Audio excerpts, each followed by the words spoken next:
know the song. Did you know that it was on this day, 43 years ago, that this song went to number one? That's right. It was a number one for the one and only Michael Jackson. The song Beat It. That was the fifth solo number one for Michael Jackson on the U.S. singles charts.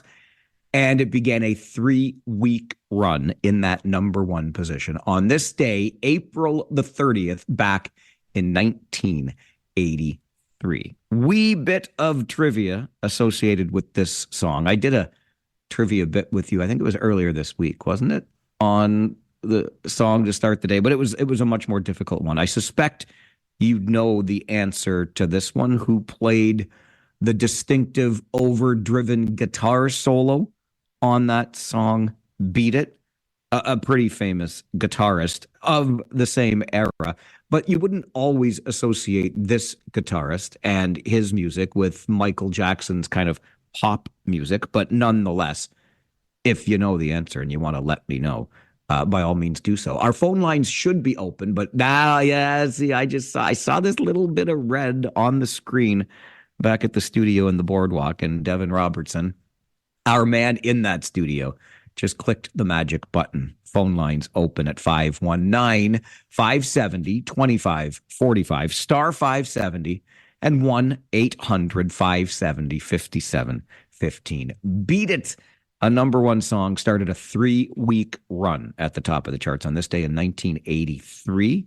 Who was it that played that distinctive overdriven guitar solo in the song Beat It? I'll give you the answer before 9:30 anyway, but as you know, the minute we begin our show every day, we, of course, have our phone lines open to you. And today just happens to be one of those days where it's the morning after the night before. And in this particular case, the night before brought about quite the big win for your Kitchener Rangers, didn't it? I'm still trying to wrap my head around what happened at the WFCU Center in Windsor last night. Not that there was really ever going to be any doubt, I don't think. I said to the guys, and I've got the receipts, as they say.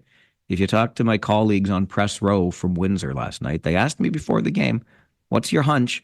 I predicted 4-1, so I had the margin of victory correct. But the way this Rangers team has gone all year and the way they've gone all through these playoffs, I thought this is a game that the Kitchener Rangers will come out and win. And lo and behold, they did that. And when we are on the morning after, the night before, one of two things can happen. Jack Pridham could have scored a goal for the Kitchener Rangers. Remember, he scored 46 in the regular season this past year. And when he does, we do something the next morning called JP on 5-7T. But it's not JP this time around. No, there's another guy by the name of Dylan Edwards. His nickname is Eddie. So the morning after, the night before, we do a little Eddie Ficetti. Face-off in Windsor territory. O'Reilly and Nesbitt on the dot. O'Reilly wins it clean. Back to the blue line it comes. Cameron Reed across to Christian Humphreys. Humphreys down low. O'Reilly across to Edwards. He scores! And for the first time in the series, the Rangers score the first goal. It's a power play marker, and the visitors lead 1-0. They did lead 1-0. They would go on to win 6-3. More about all of that on your Farwell Show 5 in about 10 minutes' time. But there's a little story behind that particular goal. Dare I say that Dylan Edwards called his shot last night. So when we're on the road and we're staying in hotels in whatever city it is that we're visiting, we kind of take over as a team one of the conference rooms in that hotel to use as a little area for some athletic therapy, meetings, meals, etc. And when I'm working from the road, I'm up early, downstairs in and around the lobby of the hotel, or maybe in that room that's been set aside for the team to get my preparation done to come on the air. And I'm there before the rest of the team is up, obviously. And when that room is open, I will sneak inside. If the coffee comes out early, it gives me a nice cup of coffee, etc. So I found myself sneaking into that room before the show yesterday morning. And along with the cup of coffee I was able to grab, there were there were some bananas sitting there. Now, these were on the team side of the room. They weren't provided as part of our meal with the hotel. But I thought, who's really going to miss a banana, right? So I grabbed one for myself to enjoy with breakfast. And then when I came back down for lunch after the show, I felt the need. I had to confess that, hey, guys, I took one of your bananas. And of course, the staff gave me a pretty hard time about that. And Dylan Edwards piped up and said, well, you just better then, yell scores with more enthusiasm tonight. And I said, listen, there's only one way that I can yell scores. That's up to you, right? It's not up to me. And he says, okay, I'll do my part. So I think that means Dylan Edwards called his own shot, and then he scored the first goal of the game last night, and the Rangers go on to win. All right, ahead of that Farwell Show 5, let's get to the phones this morning because they're already busy. We'll start with our buddy Preston Paul, Farwell's Force, member number 45. Good morning, Paul. Good morning, Mike. How was the ride home last night? Straight. Yeah. One straight shot down Highway 401, buddy. So it was dark, it was straight, but it was smooth. Well, that's good. Talking about your Michael Jackson thing this morning, that Rotten Van Halen, Eddie Van Halen was the one who played guitar on that, I believe. You are correct, sir. Why do you call him rotten? What do you mean rotten?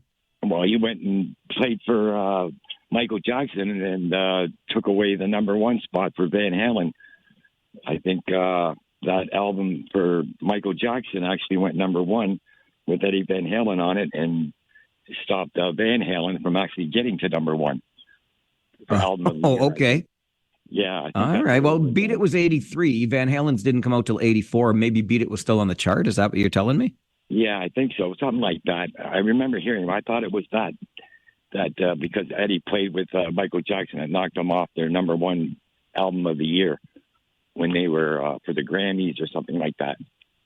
All right. Well, listen, and so Eddie did play that distinctive guitar solo, but he wasn't allowed to be in the music video for Beat It because his music label said, no. You're not going on the King of Pop's music video. So there you go. Right. Good job by you, buddy.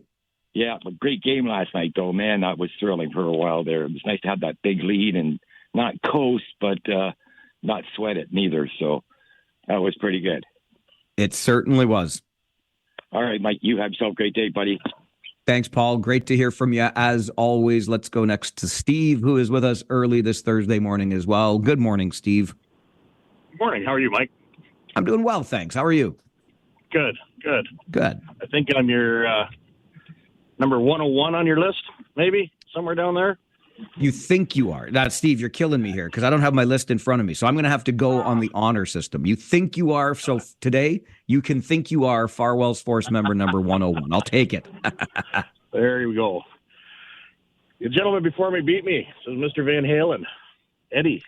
Indeed, Eddie Van Halen playing that guitar solo on Michael Jackson's song. Imagine that. You wouldn't think of Van Halen and Michael Jackson collaborating a whole lot, but I guess there was a nice crossover back in 83.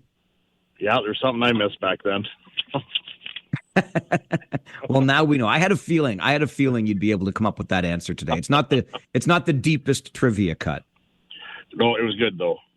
Good stuff. Cheers. Cheers, Steve. Thanks for the call this morning. Great to hear from you. While we're on the subject, and this is why I knew that it wouldn't be too tough for you to come up with the answer to this particular trivia question because you know your music. I know you know your music. I've said this many times.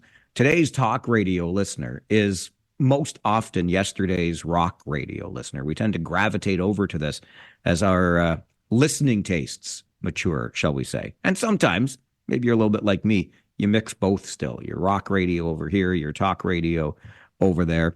But nonetheless, on the music front, tomorrow is Friday. That means it's an all request Friday. And our theme for tomorrow's all request show is actors who sing.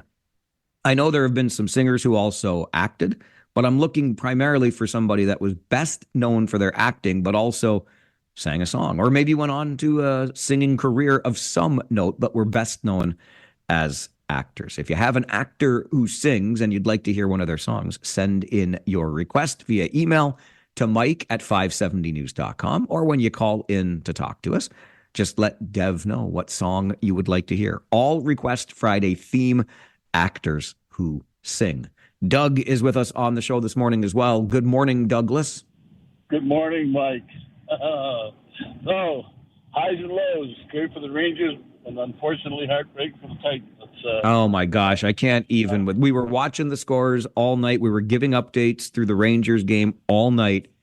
And yeah, heartbreak is the only word you can use for what happened to those Titans last night. 1 point, yeah. Oh my, that's unfortunate to say the very least, especially after they took the series. But anyway, I'm going to tell you, I'm looking a little bit like a hockey player this morning, if I'm crying. I actually lost part of a front tooth thanks to a hockey stick years ago, and I had it rebuilt by the dentist. And yesterday it fell out. So I have a really nice gap tooth smile this morning. You got the Bobby Clark look going, I guess, eh? You got it. Good job. So, good job. Anyway, so Friday night is Friday night at the Odd, right? What are you kidding? Are you new, Doug? Come on. Yeah, of course it is. Of course it is. That's going to be a big game for sure. So. Anyway, so have a great day and have a Friday night and go Rangers. All right, Doug. Thanks for the call this morning. Don't get in any trouble out there walking around with that gap tooth looking like a hockey player. The Bobby Clark smile, the typical hockey player smile with that tooth missing. And yes, it is tomorrow night. Why don't we get into all of that, okay? Because I'm sure you need to know a few things as we get our show underway. The Farwell Show 5 for this Thursday morning. 1, 2, 3, 4, 5, 6, 7, 8, 9, 10, 11, 12. And of course, we'll start at the beginning, which is number one. How much money did the region make when speed cameras were operating here?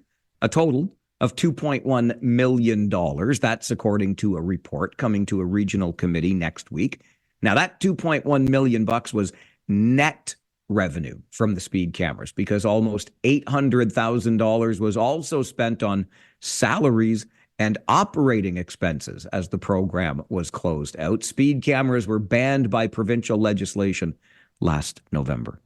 $800K operating costs, salaries. Do you remember when I told you we were creating a cottage industry with these speed cameras?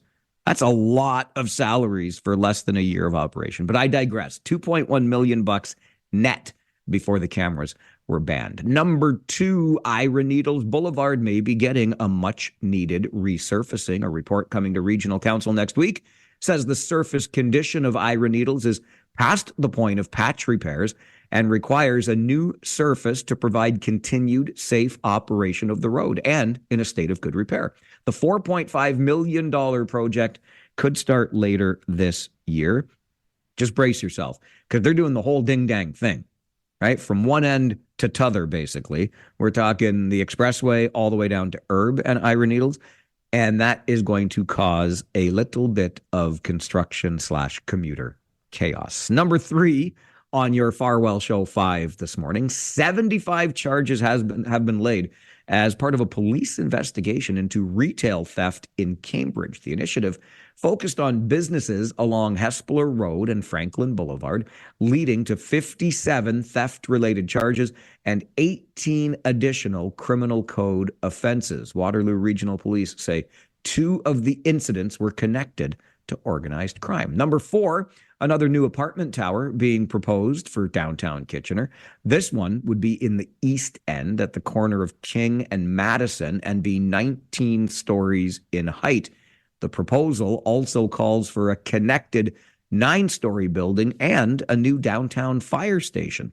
The residential component would include 285 affordable and attainable rental units. And number 5 on your Farwell Show 5 this morning. This is what Doug alluded to a moment ago. Heartbreak for the KW Titans, who lost the Basketball Super League final last night by just 1 point. The Titans trailed for most of the game, but made a furious push towards the end, only to fall short by 1 single point as Sudbury made it back-to-back championships with a 90-89 win at the Kitchener Memorial Auditorium. Now, while it was the agony of defeat for the Titans, it was the thrill of victory for your Kitchener Rangers in Windsor. The Rangers killed off 7 penalties against. They scored twice on the power play and they doubled the Windsor Spitfires 6-3 last night. That gives Kitchener a 3-1 series lead in the Western Conference Championship, meaning we can win the Wayne Gretzky Trophy if we can beat the Spitfires at the Memorial Auditorium tomorrow night. And I don't know about you, but I'm still pinching myself this morning, trying to wrap my head around the position that our Kitchener Rangers have put themselves in. Could you imagine winning the first Western Conference Championship for the team in 18 years on home ice tomorrow night? Pinch me. The kid that used to go to the games in Kitchener with my dad is dreaming. Oh my gosh. I'll just leave it right there. I'm telling you, it could. You're telling me there's a chance? Oh, there's a chance. All right. And that is your Farwell Show 5 for this Thursday morning.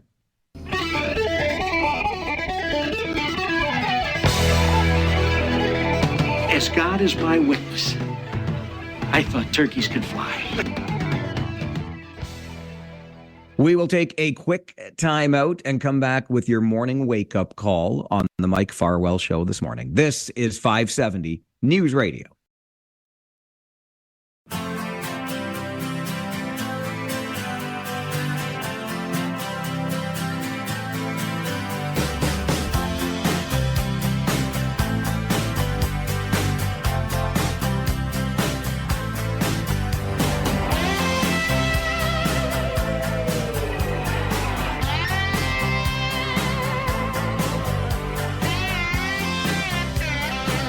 It is the morning after a big win for the Kitchener Rangers on the road last night. We got on the road home from Windsor not long after the game.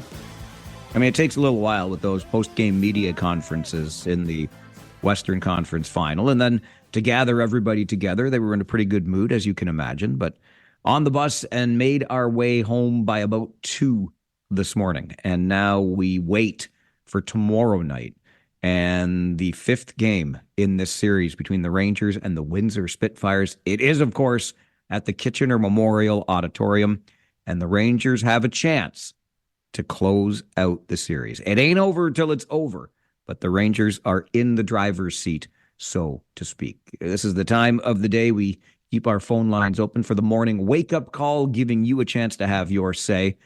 I get lots of time to have my say on this show. We'll go to the phones. Andre is with us. Good morning, Andre. Good morning, Mike. I got a question and a fact. My first question is that a record that we have 0 for 7 penalty kill?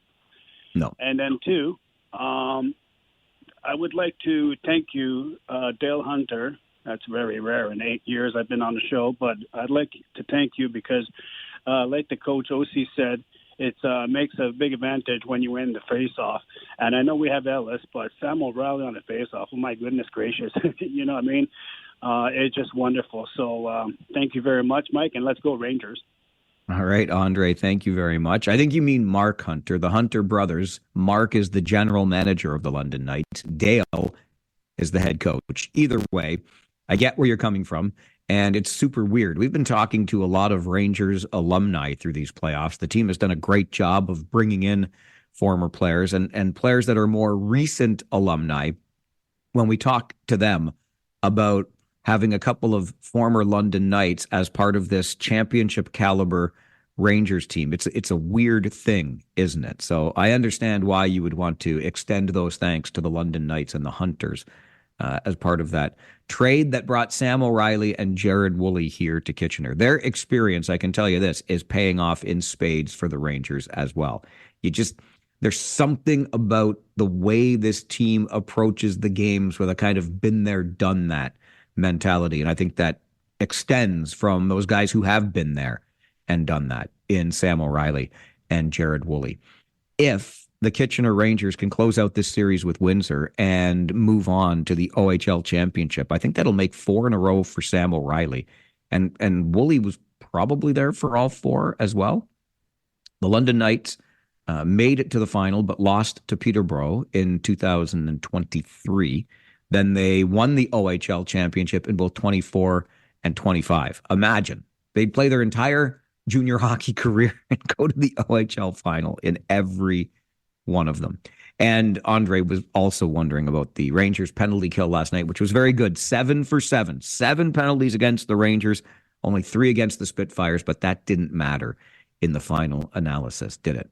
I knew that you would be engaged in this morning because we are a hockey town, aren't we? You know what they say about Toronto, right?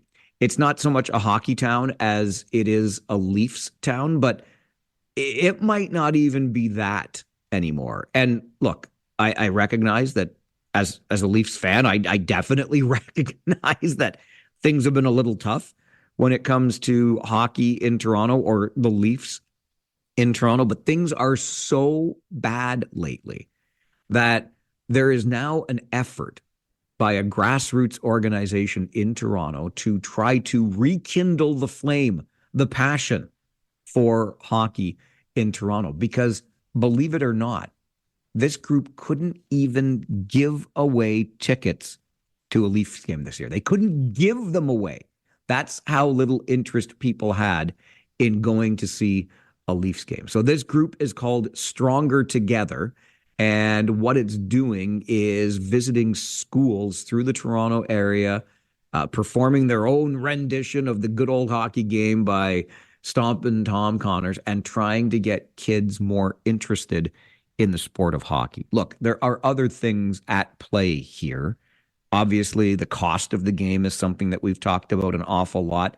It's not accessible to as many families anymore.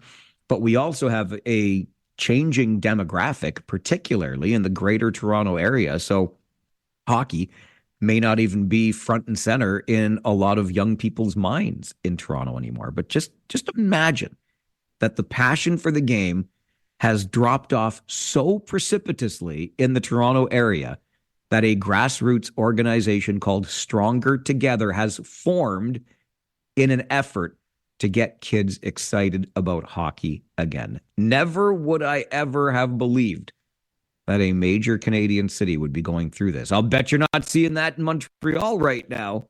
Probably not in Edmonton either.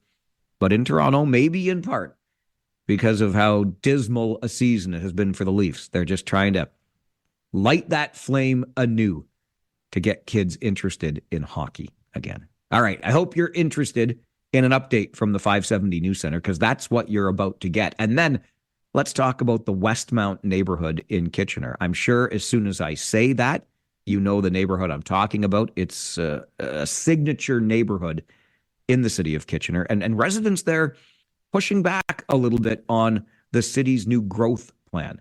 We'll find out why. Coming up on the Mike Farwell Show, this is 570 News Radio.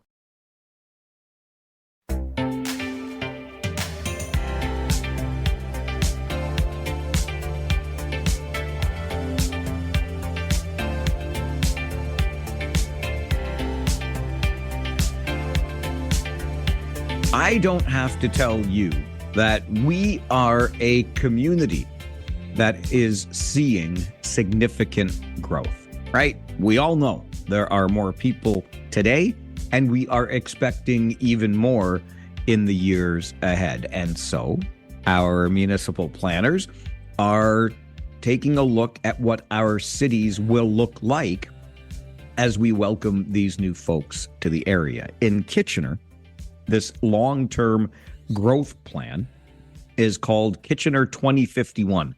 That's how we know it's a long-term growth plan, because we're looking out 25 years, right, to the year 2051. And what does our city look like as we attempt to manage that growth? One area that is seen by planners right now in Kitchener as a strategic area for growth is Westmount Road, west of Belmont Avenue, right into the heart of our Westmount community.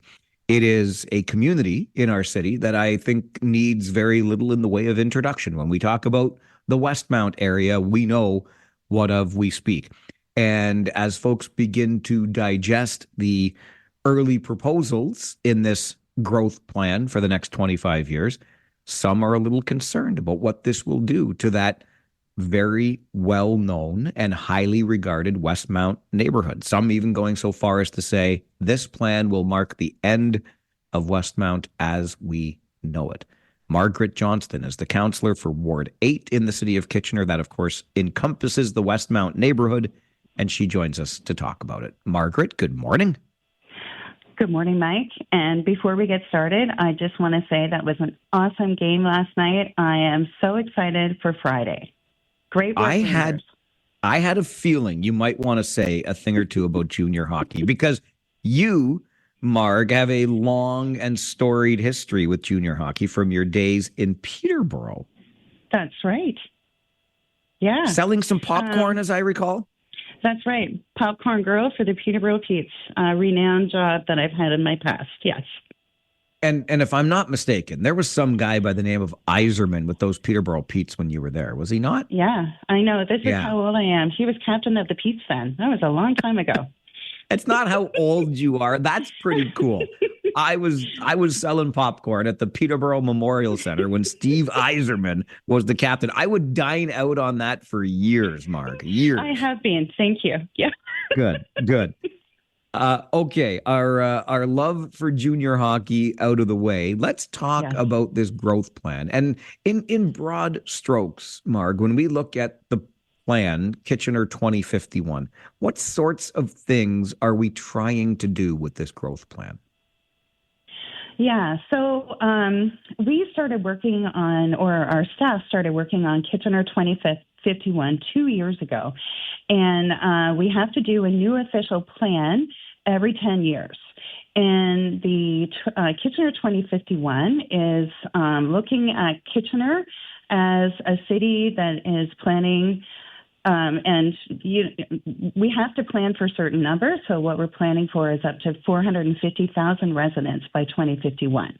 So a new official plan is needed to move us in that direction and look at where people will live and where we're going to grow. And that's a fairly significant increase from about 300,000 now. We're talking 50% more, getting up to 450,000 in the next 25 years. And obviously that means, these terms that I think we're getting used to hearing, Marg, with infill, density, et cetera. But basically the neighborhoods that we have today getting filled up with more kinds of housing as we try to avoid growing out and sprawling too much. Yeah, absolutely. So that is what we're trying to do. We don't want to go past the countryside line. And in order to do that, we do have to look at different places where we can be doing infill.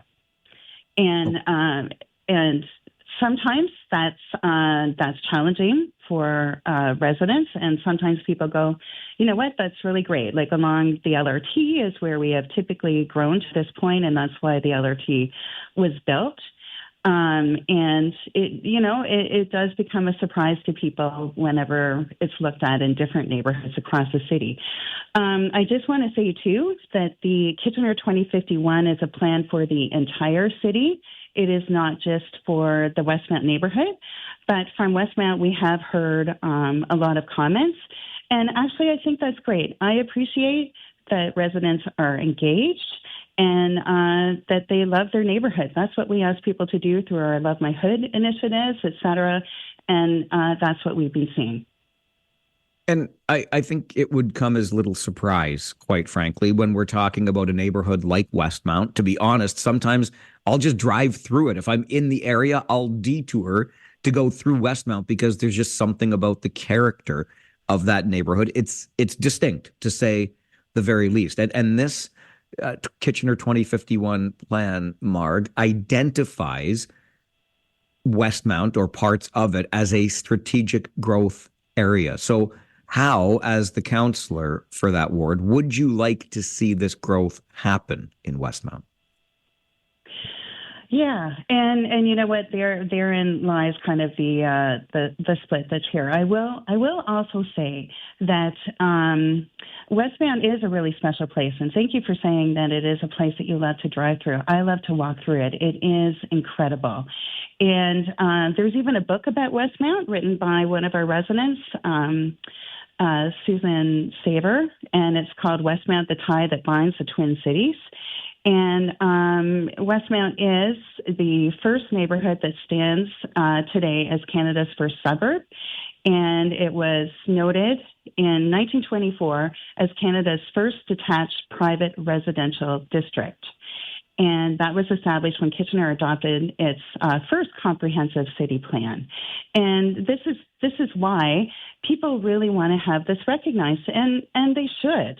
I am on side with the residents that are looking at keeping things, the same as what they are.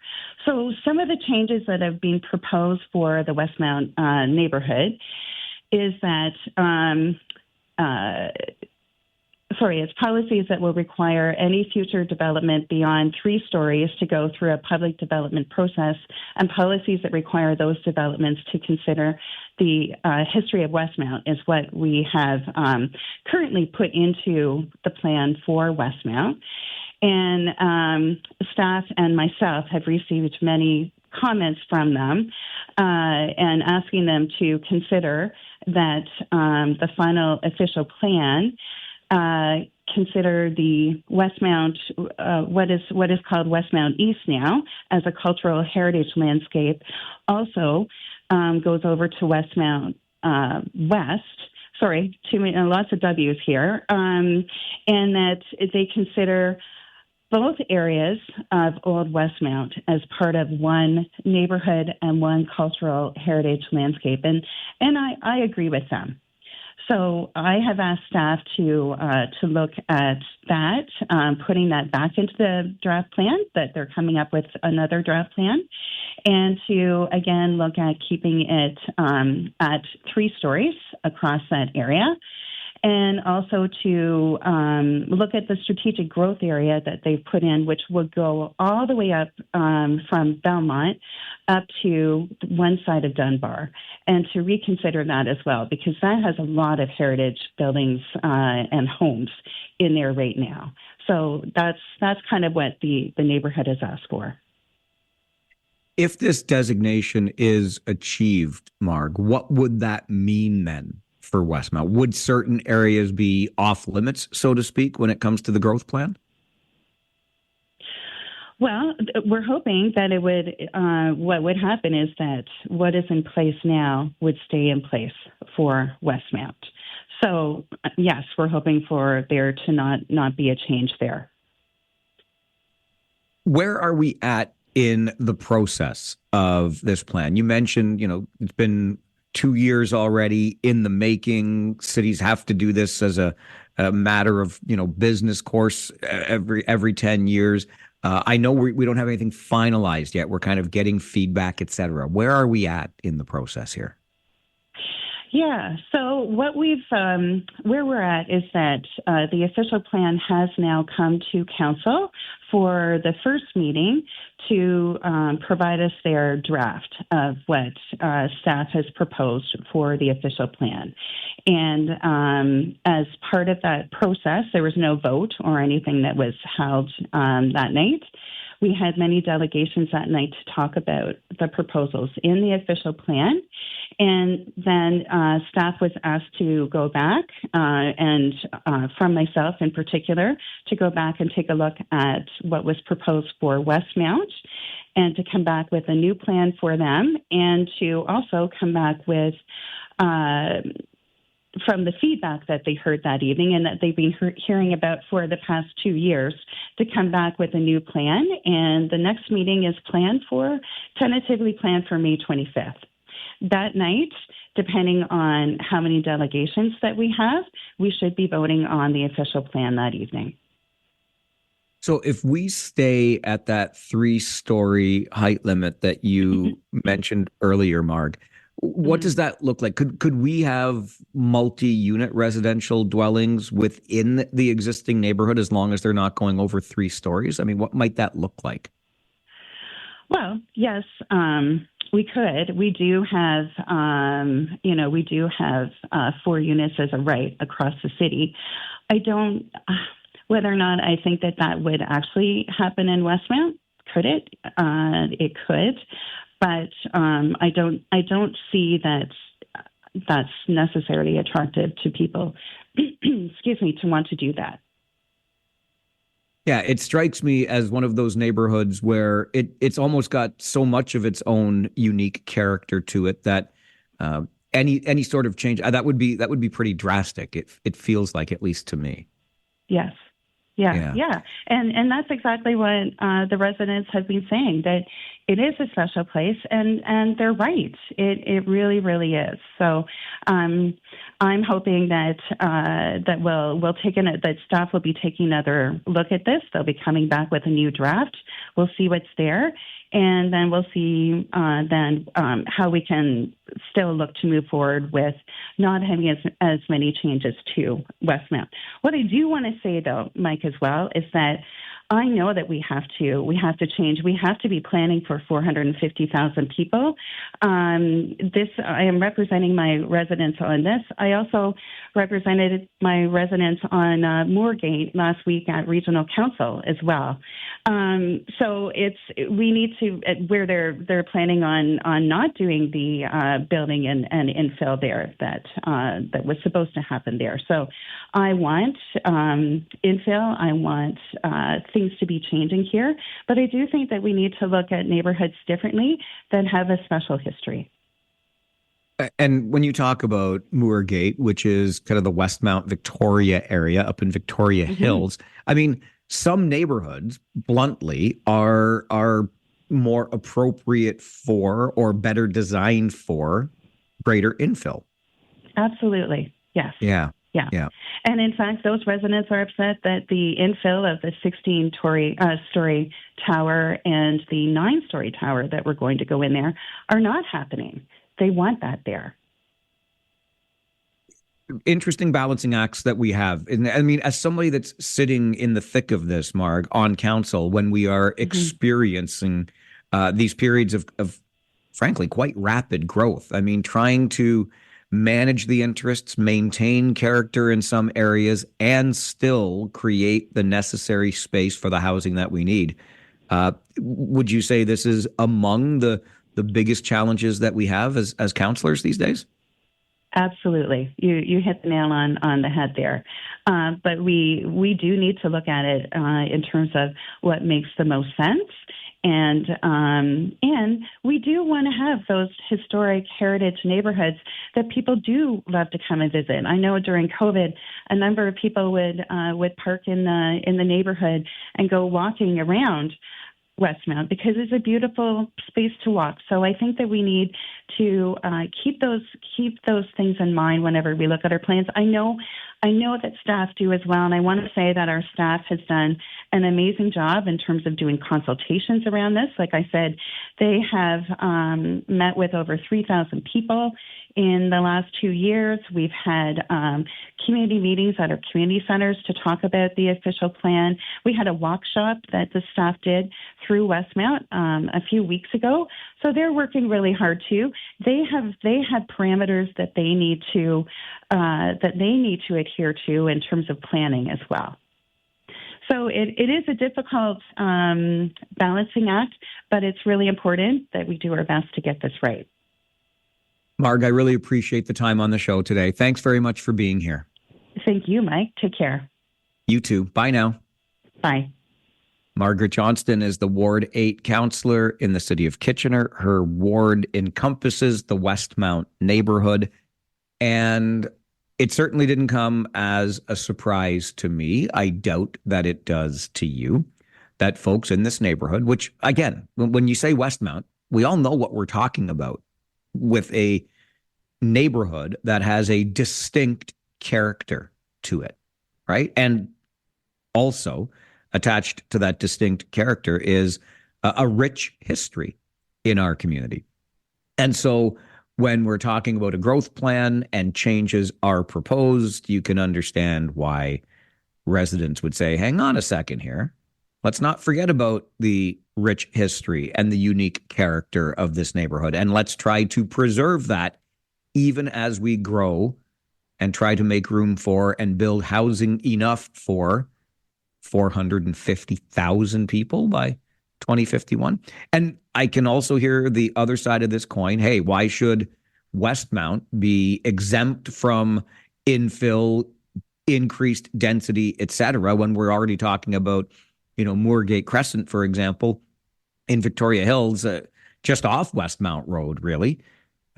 That is an area designated for greater infill. Well, Moorgate Crescent also is already full of multi-unit residential buildings, as opposed to those older century-style homes in the heart of Westmount, if you will. Nonetheless, these are the challenges. This is the push and pull we get when it comes to growth. And at this point, the city of Kitchener, looking ahead to 2051, this plan, Kitchener 2051, is not yet set in stone, and there will be continual feedback on this. Something occurred to me in this conversation, and it's something that I think gets overlooked from time to time. So it's just a random little tidbit here. But do you know what Westmount Road has in common with King Street and Weber Street through Kitchener and Waterloo? Give that a little bit of thought. I'll give you the answer. I like bringing this up because to me, I'd always forgotten about it, because we always talk about King Street in this regard and often Weber. But I don't know if ever we talk about Westmount Road this way. I'll tell you the way I'm talking about right after this. Stay with us on the Mike Farwell Show. This is 570 News Radio. That's exactly what the residents have been saying, that it is a special place, and they're right. What I do want to say, though, is that I know that we have to be planning for 450,000 people. So I want infill, I want things to be changing here, but I do think that we need to look at neighborhoods differently that have a special history. That is Ward 8 councillor in the city of Kitchener, Margaret Johnston, talking about the Westmount neighborhood that is in a part of the ward that Councillor Johnston represents.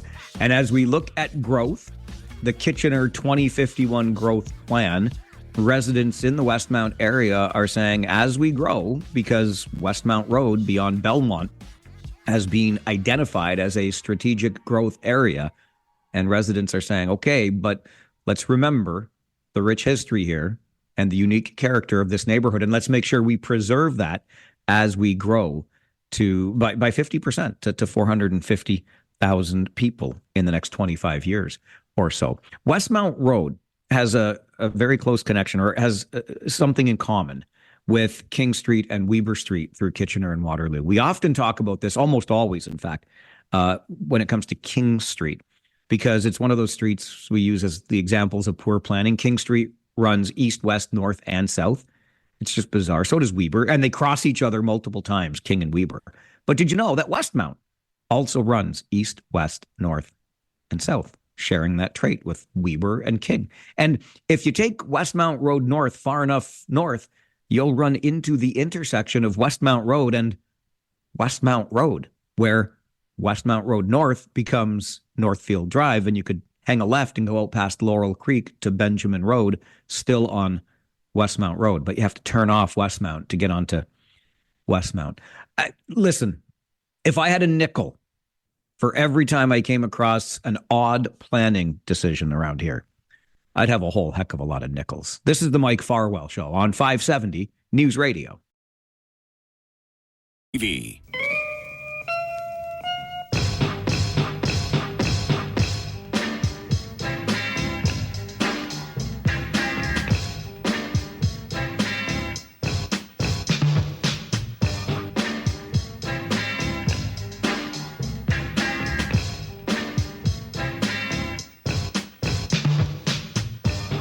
So our king is on a tour through the United States, which just the other night included a speech to Congress.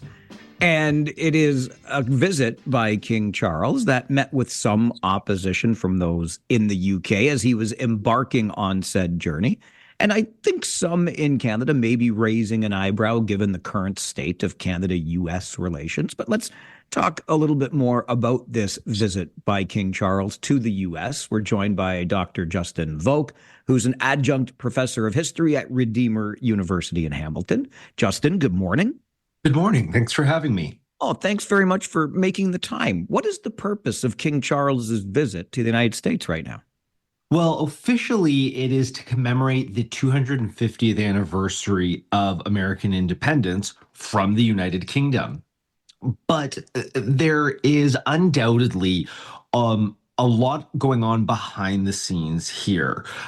When the announcement was made that this visit would be happening, and Buckingham Palace put out a press release about a month ago, the very first thing they said in it, which they don't normally do, is that this visit was being undertaken at the request of His Majesty's government, meaning that the British Prime Minister, Keir Starmer, is specifically asking Charles to go to Washington. So there's clearly geopolitical motives involved behind the scenes that are not being made public. Is this in an attempt, I guess, to build some bridges, perhaps, between the UK and the US? It might be better to say to repair or maintain them. And that certainly has been the tone of all of the public comments that the king has made on this visit.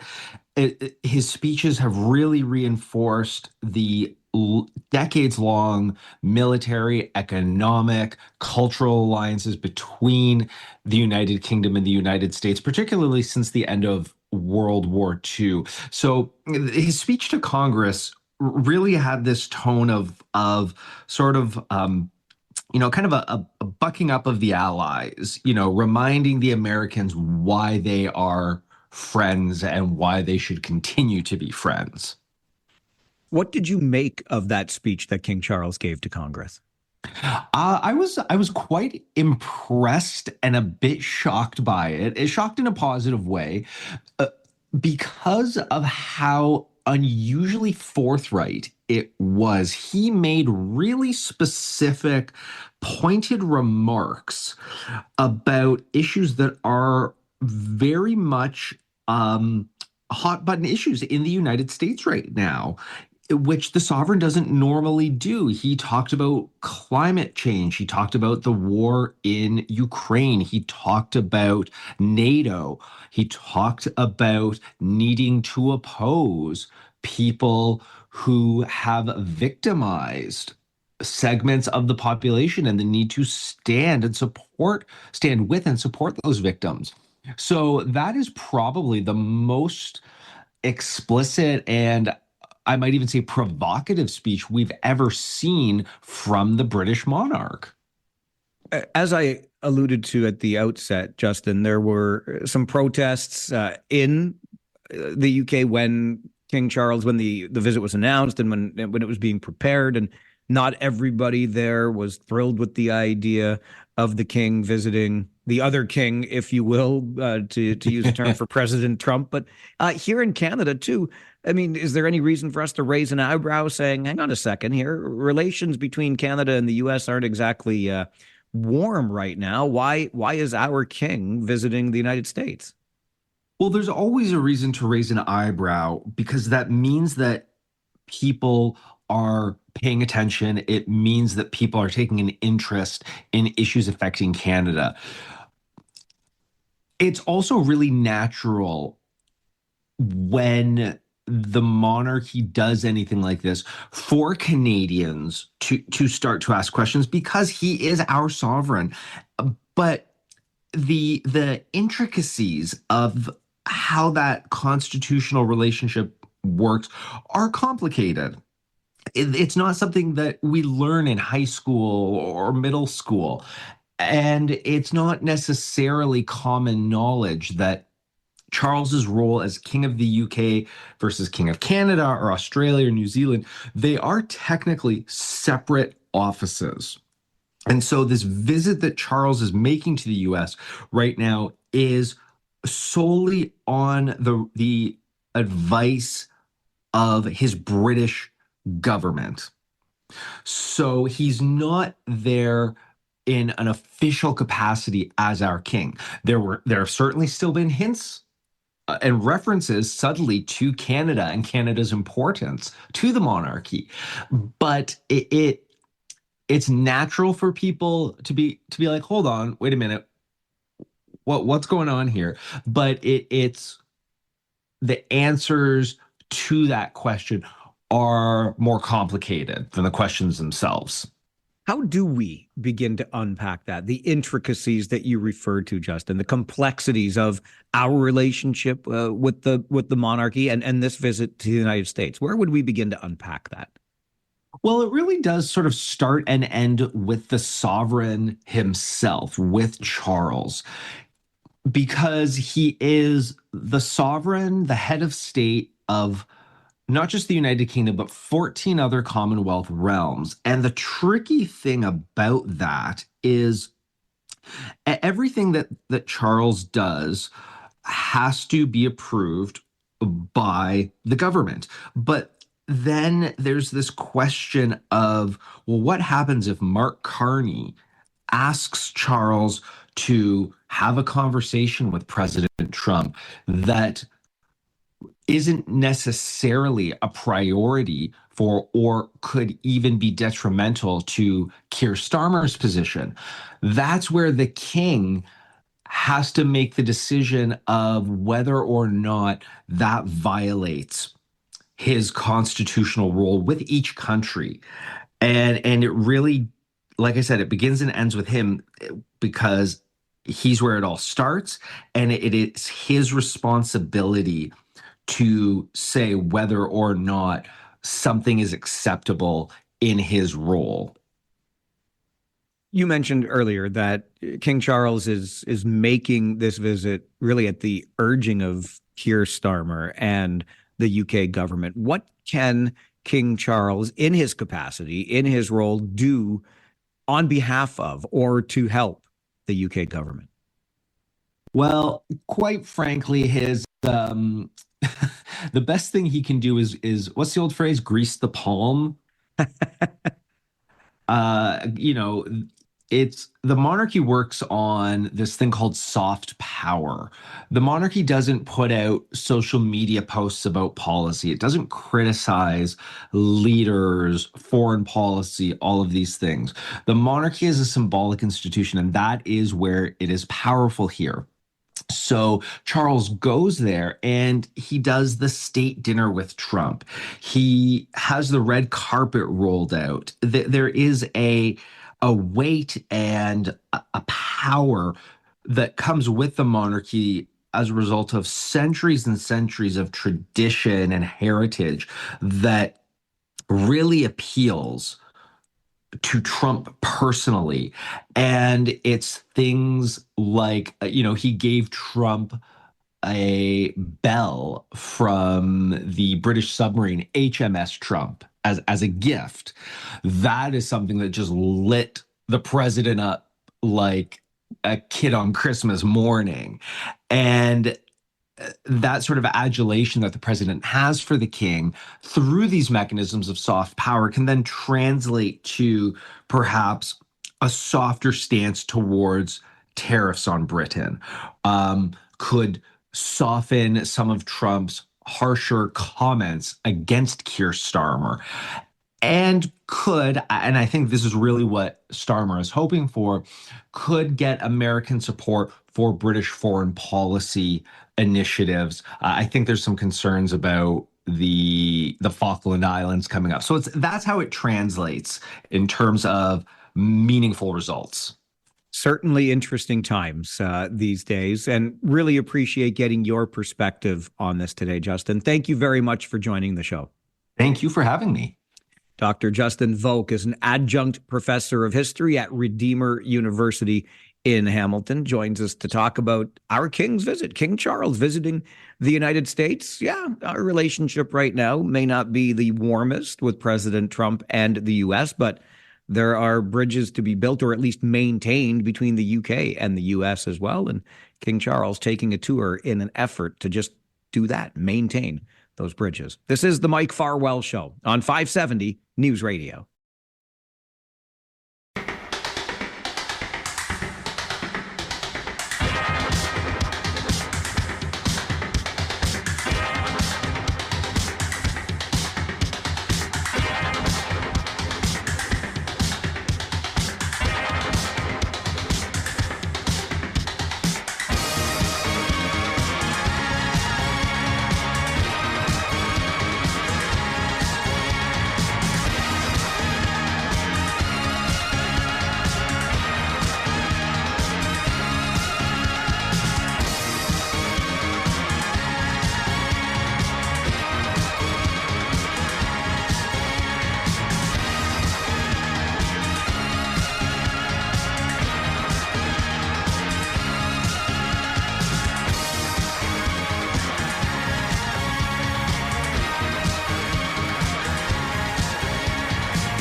I'm still trying to decide exactly how I feel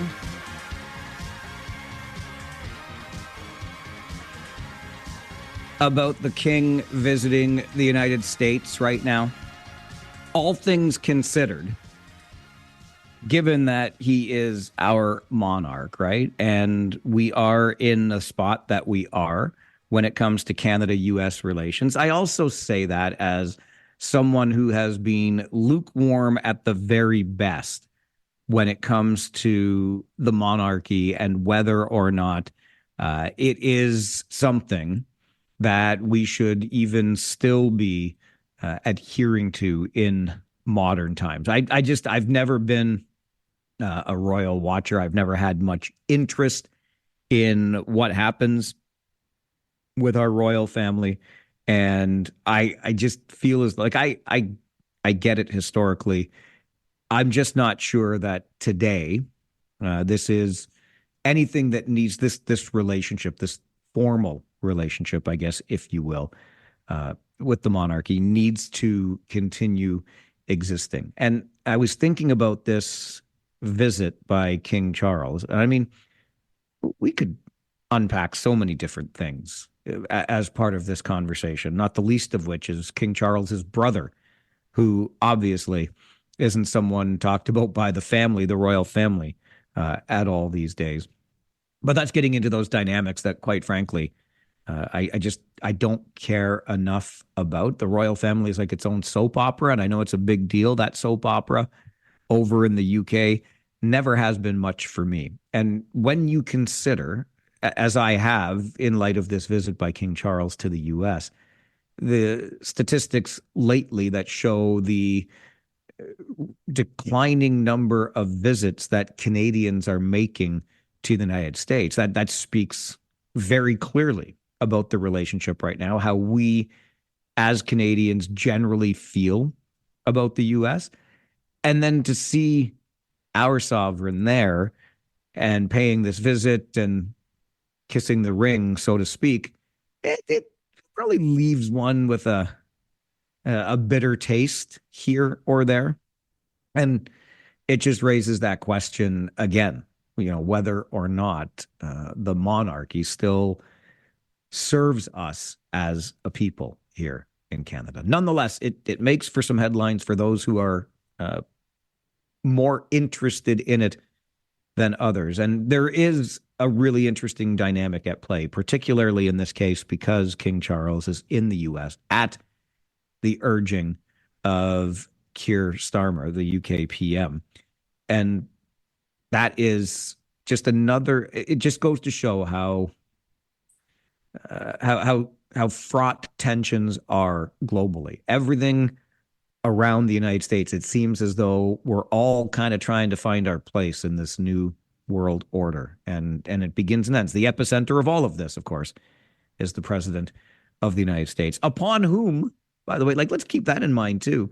This visit by the king is against the backdrop of yet another assassination attempt of U.S. President Donald Trump. And I've read some commentary around whether or not this increases his appeal even more. But perhaps that's a story for us to explore another day. The stories that we always explore around this time every day on our show are the stories that remind us that not everyone is a jackwagon. Not everyone's a jackwagon. Not every heart is cold. Not every promise made to you is gonna turn to gold and fold. Some people mean it when they say they care. Some folks will show up, actually be there. So don't close the door on every soul you meet. Not everyone's a jackwagon on this street. I could not resist this story about a 14-year-old boy in Somerville, Georgia, who was given the chance through the Make-A-Wish Foundation to make his own dream wish after surviving cancer. But in the case of this young boy, he decided that he didn't want to meet a celebrity, or take a vacation somewhere. Instead, Jude Baker decided that what he wanted to do was feed hundreds of people in his community. So with the help of the Make-A-Wish Georgia organization, Jude's idea becomes a reality. They fill backpacks with supplies, sleeping bags. Hot meals were prepared for anyone in the community that needed the support, either through the warm clothing, the sleeping bags, you name it. More than 300 people were helped out, including with those hot meals. And this young man who has just survived cancer, gone through all of those painful treatments, said, there is one thing that I'm going to insist on as we do this. I'm not going to eat until every other person in this line has been served first. And wait, of course, there's more, because kindness has this way of spreading, right?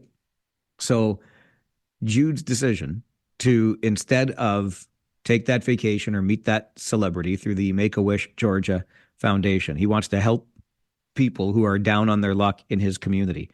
And that gesture on Jude's part inspired so many other people that a couple of local businesses in Somerville, Georgia, decided to put together a fundraiser that would give something back to Jude and his family.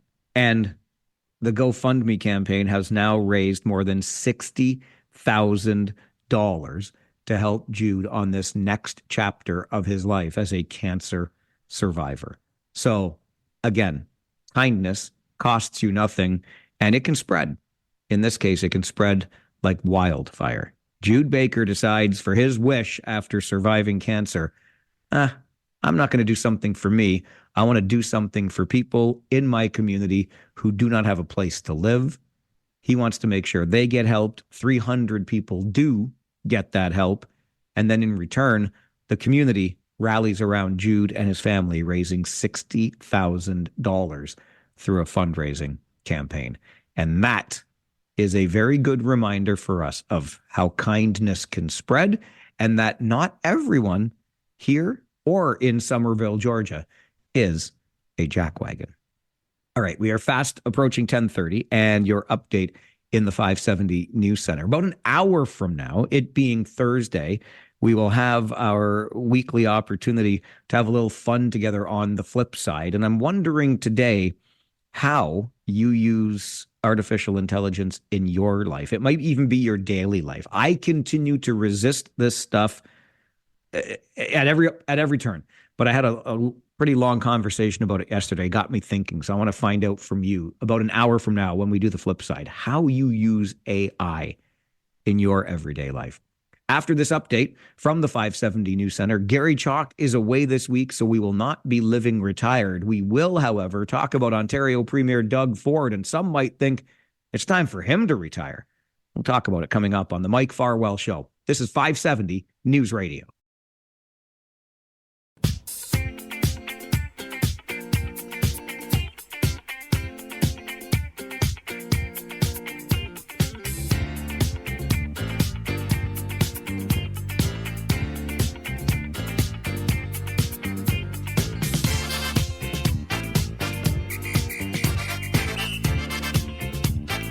Maybe it's about more than just the plane. I don't know. You know, the plane, right? The plane that the Ontario government bought and then sold within about a week's time, that plane. But maybe it was about even more than that. I think that our next guest thinks it's about more than just that.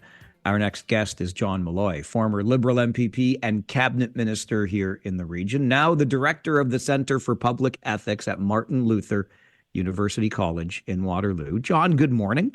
Good morning, Mike.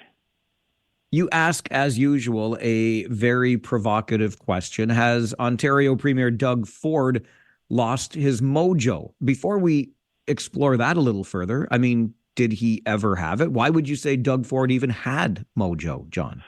Well, listen, many of your listeners might be saying, well, Malloy's just a big liberal. Why would we listen to him on Doug Ford? And there's some truth to that. I did sit as a liberal. I'm a lot less partisan these days. And people may be shocked to hear that I actually think Doug Ford has been an amazing politician. He's connected with Ontarians in a really, really meaningful, sincere way. I think people genuinely like him. I think he has the pulse on a certain segment, a pretty large segment of the province, and he works hard for them. He does the little things that really endear him to people, helping a guy, dig out his car.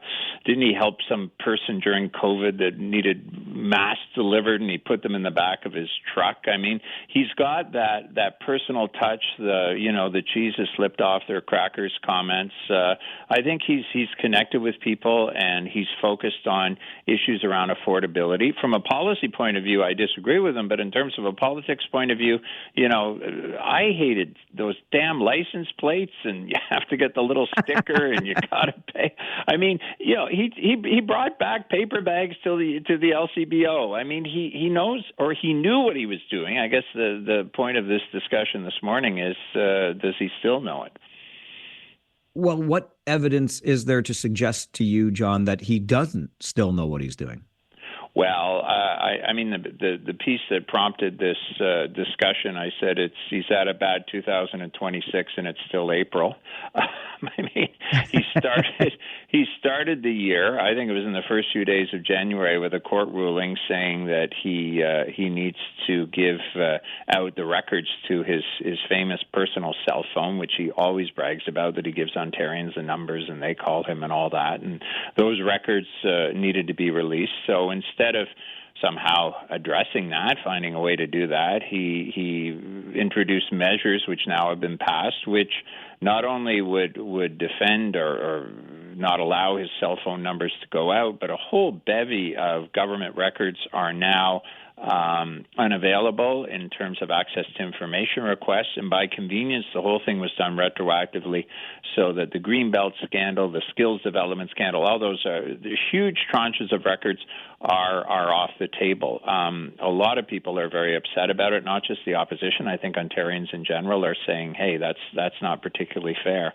Then he tried to deal with the post-secondary education issue. He's probably quite mad at that, because he announced billions of dollars of new spending, which should have been cause for celebration, but at the same time, he went after students on OSAP. And instead of trying to have sort of a grown-up dialogue about student assistance and its limits and all that, he started accusing them of taking basket weaving courses and, spending the money on expensive cologne. The whole thing was just really, really weird. And certainly, probably the worst several billions of dollars ever spent, because it came away with him quite bruised. And since then, us here in Waterloo Region, he's gone after our regional chair, saying the regional chair should be appointed, not elected. Those individuals in Toronto, he's kept a big fight going over the airport, the island airport. I mean, the list goes on. He seems to have lost his mojo, his political mojo, picking fights with people, bringing forward policies which have landed flat. Some of them shouldn't have, but they did. And of course, the icing on the cake was the gravy plane. As soon as I heard the word gravy plane, I thought, wow, he's in a lot of trouble. It is the perfect phrasing, though, isn't it? Because he came in on the pledge to end the gravy train, right? Oh, yeah, definitely. Yeah, as is his brother Rob, of course. That was his huge slogan. I still can picture in my mind Rob Ford, that's the brother Rob, with the Hawaiian layer gravy train now on the night of his election as mayor of Toronto. I mean, this is sort of the whole Ford family is about ending the gravy train. And then he had the misfortune of buying something that rhymes with train. But is this perhaps, John, the pitfall that one can fall into when they are virtually uncontested in office? Because let's face it, since 2018, it was definitely the end of the Ontario Liberals, well after you were a part of the party, but elected anyway. But it was the end of the Ontario Liberal reign. The NDP have never been able to amount to much in the way of opposition, etc. Is this the sort of thing that can happen to somebody who runs with virtually no opposition for a number of terms? Definitely. And you know what, Mike? It can happen to people who have opposition. You get into government and things happen. I mean, first of all, you get tired. Second of all, key advisors leave. Third, you start to understand that all the things that you were going to fix, I don't want to depress anyone, but a lot of them, I don't know if there are solutions. I don't know if there are solutions to healthcare or education. I mean, these are huge holes that money and policy goes into, and we're not seeing the revolutionary changes that are promised. And you start to realize that there's only so much you can do. But the other thing is you start to get really comfortable. And listen, I was as guilty as the rest. I started to treat my job as a minister as a job. Similar to your job, you came in, there was the office, you knew various, the permanent public service became your colleagues. You always thought that you were always going to be there, and you started to manage things. And, I don't think public servants would be offended if I say that the advice from the public service tends to be very cautious, so you start to rely on that advice. You start to see yourself there forever. And, when you're up until this week, when you're points ahead in the polls, why wouldn't you think that way? But that is where things start to fall apart, because you start to do things that are unpopular. You start to lose your sort of political antenna, and you start to make decisions that really don't make a lot of sense, saying to yourself, well, it doesn't matter, come election time, I'll smooth things over and we'll move forward. I mean, I was shocked that the spring budget was such a non-budget. And again, on a policy basis, I'm not a big fan of giving out checks and all that sort of thing. But I mean, good grief, if now is not the time to have some populist, we're going to cut this fee or send everyone another $200 check. I mean, now it's the moment, and there was nothing in the budget. I mean, there was some tax relief for new homes and a small business tax cut, in fairness to them, but not big signature items that would get people talking. How could Doug Ford get his mojo back, John, or can he? Well, I was impressed that he, on the gravy plane, saw the writing on the wall so early, and he came out and said, I made a mistake and moved forward. That's the old Doug Ford. No politicians do that. I was so impressed. The only one, and I'd have to check the history books, and I was part of it. I was working in Ottawa at the time, was the Chrétien government when they said they were going to help NHL teams. And there was a hasty announcement on a Sunday afternoon, I believe, if memory serves me correct, not by the Prime Minister, but by John Manley, who was the Minister of Industry, saying this was sort of a dumb idea to help NHL teams. But that's about the only time, other than Doug Ford with the Greenbelt and all that sort of thing. So it's still there inside of him. There is a challenge that political parties can give to themselves, ones that are in government, and that would be for Mr. Ford to say to his cabinet, to his caucus, if we were in opposition to the Ford government, so we had similar ideological approaches, similar policies, but we were in opposition, how would we criticize ourselves? Where have we fallen down? Where are the gaps? How could we address them? And, that kind of an exercise, which is really difficult, would start to create, I think, a list of initiatives and policies and approaches that might see Doug Ford get his mojo back. He's a very, very talented politician, but there's the laws of politics. After 10 years, people start to get sick of you. You mentioned at the outset, John, that this could be easily dismissed as, that old liberal hack, John Malloy, he's just ripping on the Conservatives because it's in his blood to do that, right? His political blood anyway. But you also said you're not as partisan, perhaps, as you used to be. Tell me about Disagreeing Well, the podcast about polarization. Oh, thank you. I'm excited to talk about it. So, what the world needs, Mike, is another podcast. But I'm the first to admit. But listen, I got very, very excited about the issue of polarization. Everyone's talking about it, but the question is, what exactly does it mean? How prevalent is it? How do people think we should address it? And so through the Center for Public Ethics, we put together a podcast. Our second episode has just released today. It's available for free on Spotify, Apple Podcasts, all the regular platforms. We also have a free Substack with the Center for Public Ethics. And what we do, what we have done, is gone out and interviewed experts, academics, people who have written books on polarization.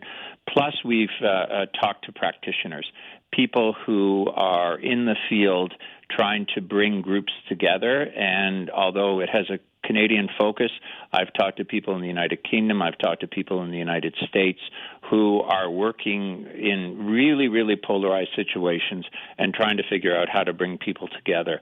And that doesn't mean find some magical compromise. That means trying to get them in the same room to understand each other's humanity, to understand where they're coming from, and to try to find a way to live together. And yes, we've even gone into the really, really hot topics of the Middle East. I had a session with two authors. One's Palestinian and one's Jewish.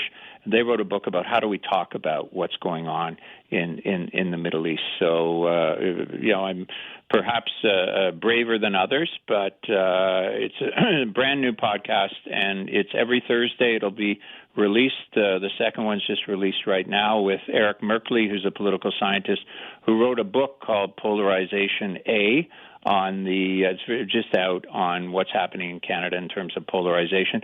And he unfortunately finds that we are getting more polarized. I feel as though we are as well, but I try my best, John, to remain hopeful. What about you? Are you optimistic? Can we still disagree well, or perhaps learn again how to disagree well? Because I think we used to. Yeah, I hope we can. I mean, I think it starts with understanding the humanity of each other, the way we talk to each other, not rushing to insult each other all the time, but to basically try to explain where we're coming from. But I think what's really, really important is, and I try this with my students, I try this even with my own kids, when they come out and say, a very strong statement about something, about some public issue, I'll say, well, what would someone on the opposite side say to you about that? What would a thoughtful person say? And then how would you respond? How would they respond? You don't want to have like ping pong 50 rounds, but a couple of rounds of back and forth, because I think as a starting point, just understanding that other people are human, but also where they're coming from and what their arguments may be. You don't have to agree with them at all, but even just understanding them, I think, would go a long way, because when I go on social media often, you just see people just, shooting their mouths off, and you would love, not in a mean way, but to sit them down over a cup of coffee and say, do you really understand what the other side is saying, what their position is? You don't have to agree with it. Do you even understand it? Because I think if we entered discussions and debates that way, it would really lower the temperature. Couldn't agree more. And I look forward to listening in on the podcast, as I look forward to the next conversation we have, John, because I've always enjoyed them. Thanks for being here again this morning. Thank you, Mike. John Malloy joins us. John is the director of the Center for Public Ethics at Martin Luther University College in Waterloo. He's also, of course, a former Liberal MPP and cabinet minister. He's got a podcast, Disagreeing Well, the podcast about polarization. And John here with us this morning to talk about Ontario Premier Doug Ford, whether or not he's lost his mojo. Maybe you just dismissed John Malloy as a partisan hack, that former Liberal cabinet minister and all. Of course, he's going to be criticizing the Premier of Ontario because the Premier wears blue clothes, right? The blue clothes of a progressive conservative, that is. Do you think we can still disagree well? Have we lost the art of disagreeing well? And maybe you agree with John Malloy that Premier Ford has lost his mojo, or you disagree there. We can have these conversations on our show. It's an open forum here with open phone lines on the Mike Farwell Show. This is 570 News Radio. Up until this week, when you're points ahead in the polls, why wouldn't you think that way? But that is where things start to fall apart, because you start to do things that are unpopular. You start to lose your sort of political antenna, and you start to make decisions that really don't make a lot of sense, saying to yourself, well, it doesn't matter, come election time, I'll smooth things over and we'll move forward.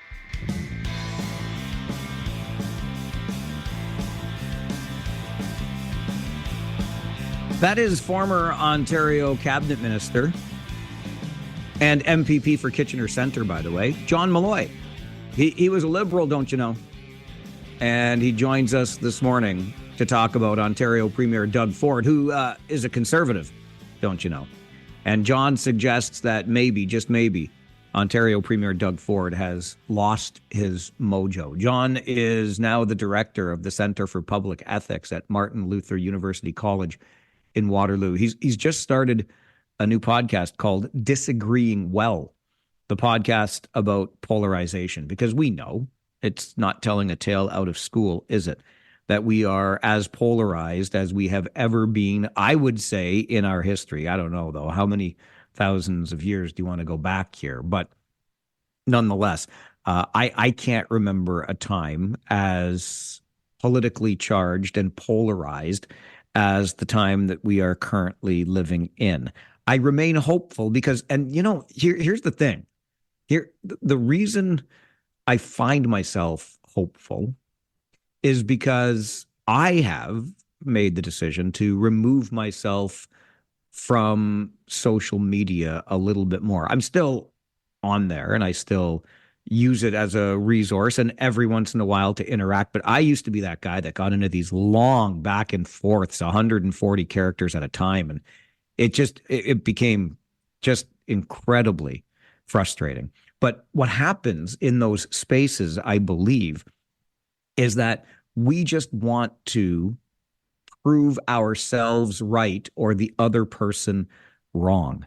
And you know what? I'm not at all interested in that. I want to hear what you think about things. I honestly do, because the lens through which you view this world is different than mine. We all have our own lens. Are we going to agree on things? Probably a lot of things. Yes, we are.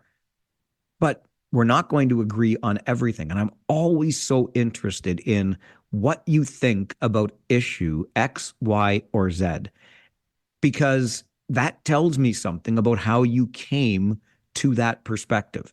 And I find it incredibly interesting and something that I'm always curious about, which is why I keep getting up every morning, even after a short sleep on a bus ride home from Windsor last night, to do this show, because I learn something from you every single day. How do you view an issue? And more importantly, why do you view it in the way that you do? I am optimistic that through conversations like this, we can get there, if you will, if there is to the place where we once again disagree well. Social media, not a chance it's ever happening there, but nonetheless. And on the Doug Ford point, I do wonder how much thought is being given between now and 2029 of a change in the Progressive Conservative Party leadership here in Ontario. Because Doug Ford's been cruising, right? There is nobody, I don't think, there hasn't been a single person that mounted any kind of real opposition to him since 2018. Is that going to change before 2029? Will people just grow weary of Doug Ford after 10 plus years? I have a feeling strategists are giving this more thought than I. All right, we're going to get you an update from the 570 News Center, and then let's shine the spotlight on local journalism and why it's important. This is the Mike Farwell Show on 570 News Radio.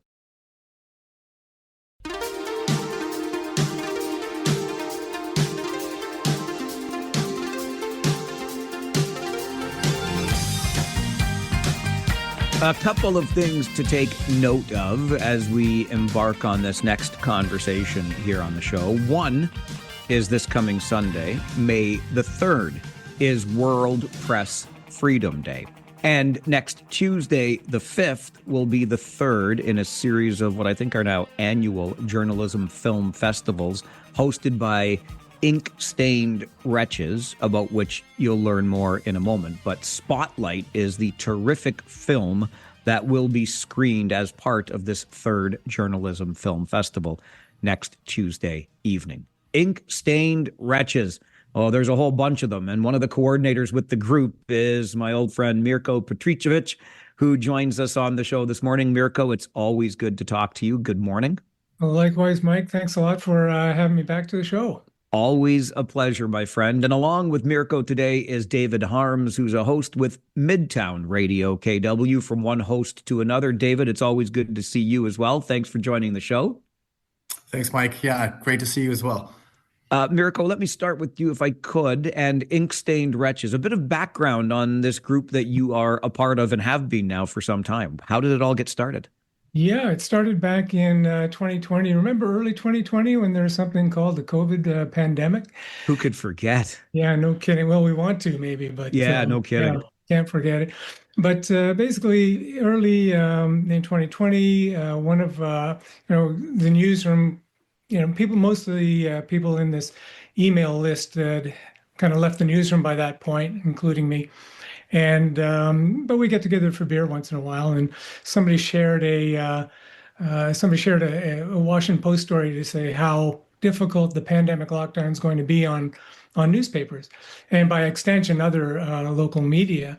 And we thought, maybe is there something that we can do to support local media, support our former colleagues and friends, in the media. And by this point, I'd been working in communications for about 5 or 6 years. I'd left to go, and I was working with your previous guest, John Malloy, at Martin Luther University College. So it was great to hear his voice today.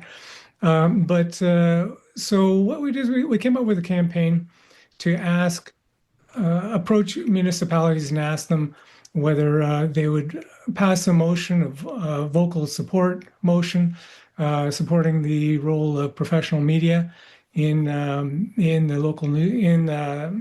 local atmosphere, sort of information ecosystem, so to speak. Dave Jaworski was a catalyst for that, the former mayor of Waterloo, and the region of Waterloo was the very first municipality that passed this motion that we'd proposed. They'd actually strengthened the motion, and within about 2 years, our campaign went across Canada. We had 29 municipalities from Vancouver, St. John's, Montreal, Toronto, Winnipeg, all passing this motion supporting the notion of the importance of professional journalism. And that was home to more than 11 million people at the time. So from there, we've kind of expanded a little bit. We started a different campaign now for World Press Freedom Day. We're trying to raise awareness for World Press Freedom Day. And this handful of people has now turned into about 80 volunteers, sort of working across from as far abroad as Perth, Western Australia, to mostly all across Canada, to even in Europe. So and so the fruits of that, basically, we're trying to get municipalities to recognize World Press Freedom Day by either issuing a proclamation, lighting up City Hall, raising a UN flag. And so if people are driving around, walking around, whether it's in Uptown Waterloo this Sunday evening or downtown Kitchener, City Hall, Carl Zetter Square, those will be lit up in UN blue to mark World Press Freedom Day. Why did you add the film festival component, Mirko, to the work you do, or the advocacy you do through Ink-Stained Wretches? Yeah, we have a number of projects, and that was just one. Partly, we started that in 2023. We skipped last year, so it was almost annual, but skipped last year. But the very first one in 2023, when we started, it was like, whenever we get together for a beer. Yeah, we do that once in a while, and talk about the journalism industry and sector and newspapers and whatnot. We're always kind of lamenting and almost crying in our beers. And no, we need something more uplifting. We need just a night to get out and feel good about reporting and journalism and the public service that it brings to everybody around us. So that's how it started.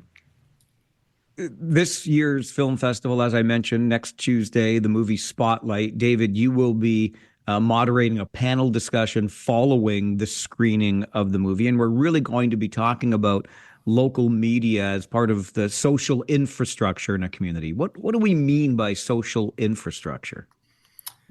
Yeah, Mike, this is the way we're trying to sort of contextualize this conversation for what it means about media in our region. And so when we look at media as social infrastructure, we follow the Waterloo Region Community Foundation's definition of social infrastructure that really talks about the spaces and places and resources that are put together that help people figure out what's going on, get informed, and get to know each other a little bit more. And so I guess, the part that we try to do with this panel discussion, it's actually going to be before the film and not after it. But with the panel discussion, we're just trying to dig in a little bit deeper into that conversation. For you, David, with Midtown Radio KW, how do you see the work that you do and the work of others in the local media landscape sort of contributing to that social infrastructure? Where are we at today? Well, as you know, and your listeners will know, local media has been in decline across the country in a lot of different places. We're not quite as bad as getting to the news desert sort of concept. We still have, programs like yours and others that are, still fighting the good fight. But one of the things we do at Midtown Radio is we try to focus on the arts and cultural aspects of media within our region. So we do a little bit more arts reporting, more band profiles, events, that type of thing. And so trying to, just provide opportunities for people to be able to connect over something besides some of the politics that go on. As your previous guest, John Malloy, talked about, the polarization that's going on is incredible, and everybody is tired of it. Everybody is tired of sort of getting the primary information through social media, and so we're trying to figure out ways to preserve what we have here and also build on that and see if we can figure out a way to sustainably develop and fund and support local media within the region. And just to take that a step further, David, you talk about, folks looking to get away from a primary source being social media. You would feel it as well as I in this industry today as the quote unquote mainstream. It ain't easy. I mean, there's a healthy skepticism, and I think that's the kindest word I can use around folks who do the work that you and I do in the medium that we do it. Yeah, that's absolutely right. And I guess the greatest advantage that local media has is that it's verifiable media. It's verifiable information. And so unlike hearing about, the stories that are going on around the world or national level politics, we can really sort of take the information that we're getting from local media and we can go and we can meet the people. You can see the bands that are talked about and that are profiled, or we can go to the events where the guests are coming onto your show. If people don't like what it is that you're saying or the way that you're saying it, they can reach out to you. They can connect with you.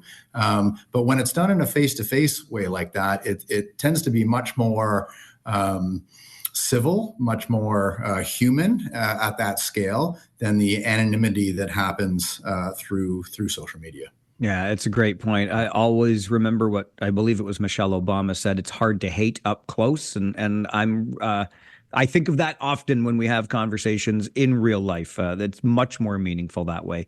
Mirko, the choice of film this year, I don't know you could do much better. I know we've had some great ones over the years with this annual film festival. All the President's Men is another one of my favorites. And I remember Network showing up as well. But This year it is Spotlight, which is the portrayal of the terrific work done by the Boston Globe around sex abuse in the Catholic Church.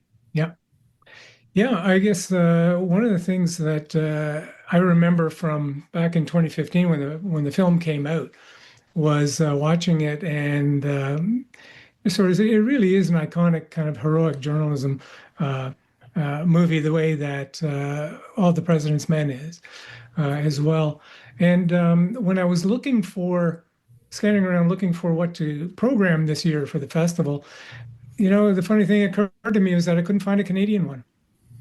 There's not an equivalent of that kind of a story, that kind of kind of a heroic journalism story that we have in Canada. Hopefully that'll change in the next few years, but at this point there isn't one. But what we do with Inkstand Wretches, as you know, is we have a number of different projects, and what the through line for all of them is we're trying to build a culture of appreciation for quality journalism. And shortly after watching that movie back 10, 12 years ago now, one of my colleagues, I'd left the newsroom already. I was working at Martin Luther University College. One of my colleagues had seen the movie and sort of commented on how much work it takes and shoe leather grit and determination to really hold power to account. And so here was a prime example of how somebody got to appreciate the work that is done in a quality newsroom. And I thought this just fits, naturally fits what we're trying to do with Inkstand Wretches. How do you feel about the state of the local media landscape today, Mirko? Well, I mean, I'm surprised that it's as good as it is, given the decline over the last 15 years and how much they've been hammered by the changing technology and business models and the loss of advertising. It is different. Just as an example, though, I got to give a shout out to The Record, my former employer and former colleague Terry Pender, who just last week was awarded a National Newspaper Award for the work he's done on the water supply crisis that we have here in the Waterloo region. It really is public service journalism at its best. And The Record's been known for that. Others outlets have been known for that as well.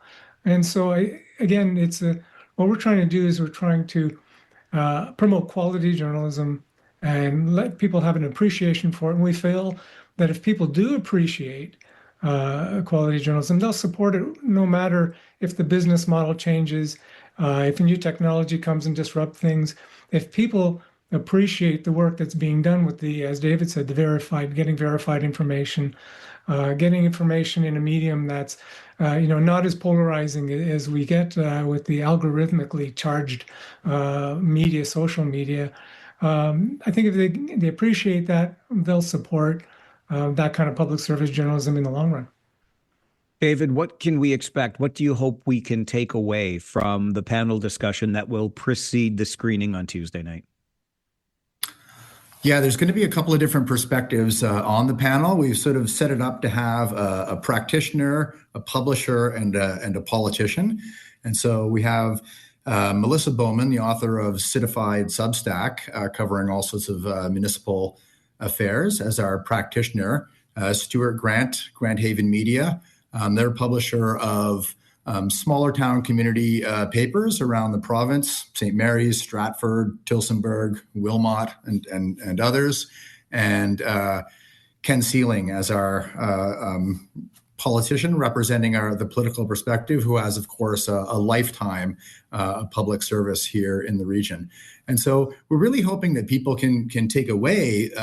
One is to be able to reflect on their own position within the media ecosystem, to see, where are they getting their information? What are the sources like? Are they press releases that are being shot out by different organizations, or are there sort of reporters going out and figuring out what is going on, to represent that public perspective? And also sort of hoping that other, at the institutional level, that organizations will see what their role is in supporting local media and local journalism. Because when we start to look at media as social infrastructure, we can really see how it's necessary for the political and economic functioning, as well as sort of the social and cultural well-being of our community. So hopefully people will get an inspiring conversation and some ideas to reflect on. Yeah, it certainly sounds like we will get some inspiration from a conversation like that with a panel like that. which has been assembled. Mirko, is there still room for us? I mean, the panel itself would be worth sitting in on and eavesdropping on, but the film screening too. Spotlight is just a terrific film. Can we take part on Tuesday? Yes, indeed. If you go to the website, Princess website, and get tickets there, or you can go to our website as well. It's journalismfilmfestival.com, and it has a little bit of a background, and then there's also links to the ticket page. So Tuesday evening we'll have Wordsworth Books. We'll have a table there as well, as always. Great supporter in the community. So we're looking forward to seeing people there Tuesday night. Just had David from Wordsworth on the show yesterday. One of my favorite places as well. Really looking forward to this one, Mirko. And the work that you and your former reporting colleagues and now colleagues on Instained Wretches continue to do. It's important stuff. So thank you for that. And David, it's great to have you on the show today. Appreciate you both being here with us. Right back at you, Mike. Appreciate your support. Yeah, thanks, Mike. Love the work that you're doing too. David Harms is a host with Midtown Radio KW, and Mirko Petricevic is with Ink Stained Wretches, a coordinator there. JournalismFilmFestival.com. It's Spotlight, the movie, next Tuesday, Princess Cinemas in Waterloo, and the panel discussion that precedes it, talking about the importance of local media. Great to have the conversation here on the show. It's still a local media show, isn't it? The Mike Farwell Show on 570 News Radio. The polarization that's going on is incredible, and everybody is tired of it. Everybody is tired of sort of getting the primary information through social media, and so we're trying to figure out ways to preserve what we have here and also build on that and see if we can figure out a way to sustainably develop and fund and support local media within the region. That is David Harms, who is a host with Midtown Radio, KW. Joining me this morning alongside Mirko Petricevic, who's a coordinator with Ink Stained Wretches. So why would a guy who has a radio program on a local radio station welcome onto the show a guy that has a radio program on another local radio station and a former newspaper reporter who, along with his former newspaper colleagues, has organized this advocacy group, Ink Stained Wretches? Well, because it's important, damn it. This to me, this just is right into the heart of why I love doing the work that I am so lucky to do every day. And when I think back on it, boy, oh boy, a younger me never would have imagined ending up doing this in particular, a talk show, current affairs, being so involved in news and storytelling as I am. I thought I was going to be in music and or sports. I still get to do a little bit of sports along this for even more fun, but I do find this part, albeit exhausting at times. I mean, it's tough to navigate today. And I'm not trying to throw a woe is me party, but you know what it's like in media and the mainstream or the lamestream media, the social media, the algorithmically charged, to use what Mirko was talking about earlier, landscape that we are working in or against today. So I'm all about joining the voices of others who are navigating these same spaces. Local media is so important. It's worth paying for. Buy a subscription to the local newspaper. You don't have to agree with what the columnists write, but it's so important that we protect these critical assets in our community. And thank you for being here on this show every day like you are. I see you. Yeah, I mean that. I see you listening. Put those two things together. This is the stuff that really matters. And there are lots of people in this community working really hard to continue sharing those stories and, most importantly, holding power to account. That's what it's all about. And we can only do it by supporting one another along the way. I'm going to get you an update from the 570 News Center. And then, listen, we do get away from the heavy stuff from time to time. And we're going to do that because the Flipside is coming up next. And I want to know how you are using AI in your everyday life. I try to avoid it. I might be using it accidentally. I don't even know. I hope I'm not. But how are you using it? Because I'll bet you're using it more than me, and maybe you can teach me something. This is the Mike Farwell Show on 570 News Radio.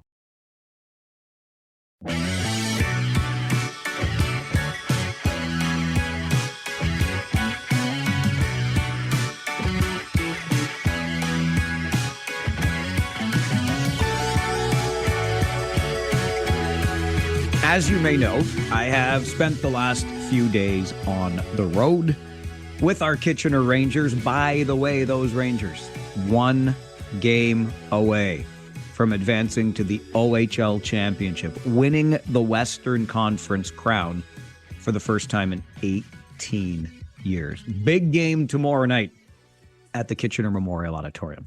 But I bring up my time away because it was during that time away, just yesterday, in fact, when I'm working from a hotel. When the show is over, I like to get outside as quickly as I can. I feel a little bit confined in the hotel spaces. Nothing against the hotels and anything like that, but I want some fresh air. I want to experience the city that I'm hanging out in while we're away with the team. And on my walk yesterday, got a chance to chat with one of the younger members of the Rangers staff. And the topic of artificial intelligence came up, and how by the time he got to his final year of post-secondary, he was using ChatGPT to write virtually every one of the papers that he had to write. And that really struck me. Look, I get it. I know that this technology exists. I know that this young man would not have been the only one using the tools available to them to get things done in as easy a manner as possible. But I'm here to tell you, I'm just going to be honest with you because it's the only way I know how to be. It freaks me out. It absolutely freaks me out how much of the things that we used to do can now be offloaded, if you will, onto essentially a machine through the use of artificial intelligence. I did read something in one of these newsletters that I read about the radio industry, because I'm a bit of a radio nerd. And so this newsletter comes weekly and, just talks about trends in the industry and ideas and all kinds of different things like that, because I geek out on it. And it talked about how much time I could be saving on certain things that I do if I were to use AI to help me do them.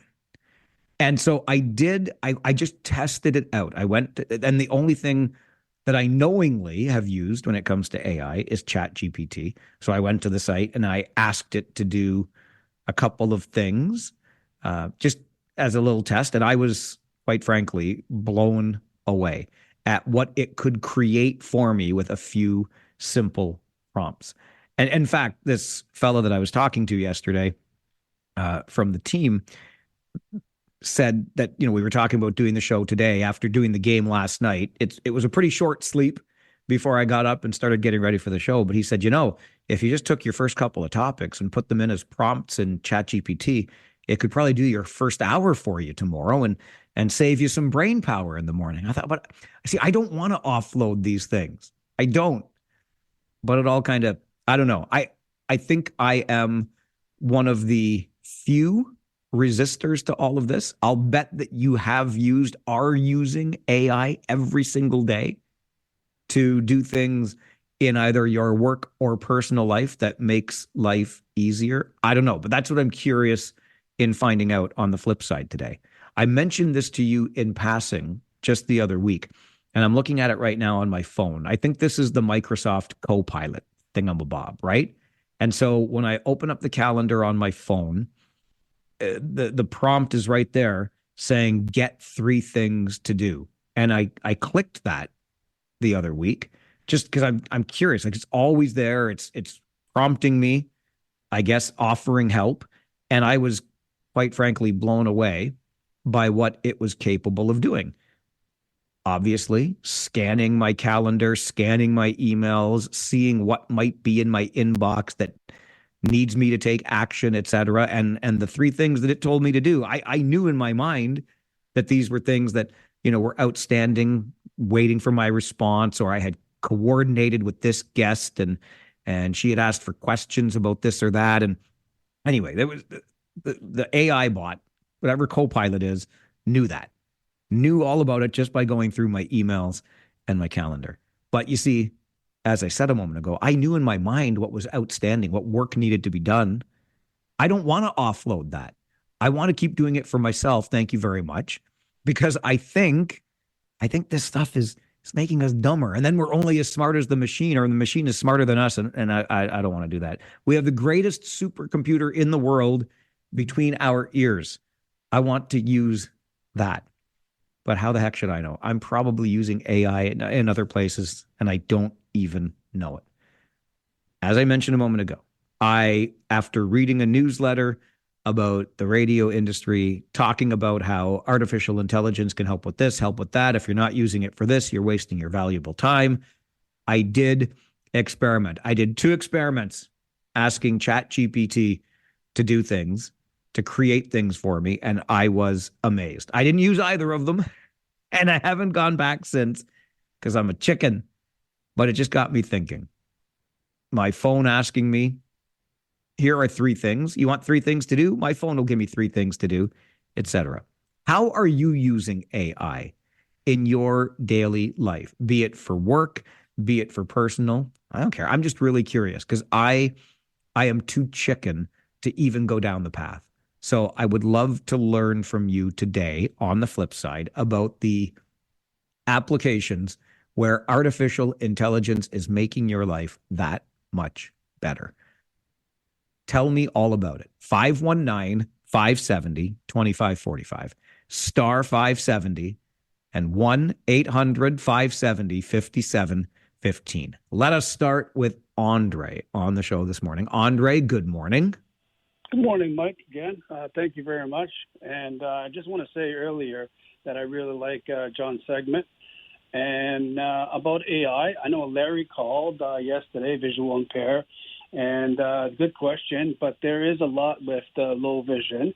And what I use is there's a lot of speaker app, speaker for to listen. So I just say, well, play 570 News or whatever, or hockey, right? So it's stress free.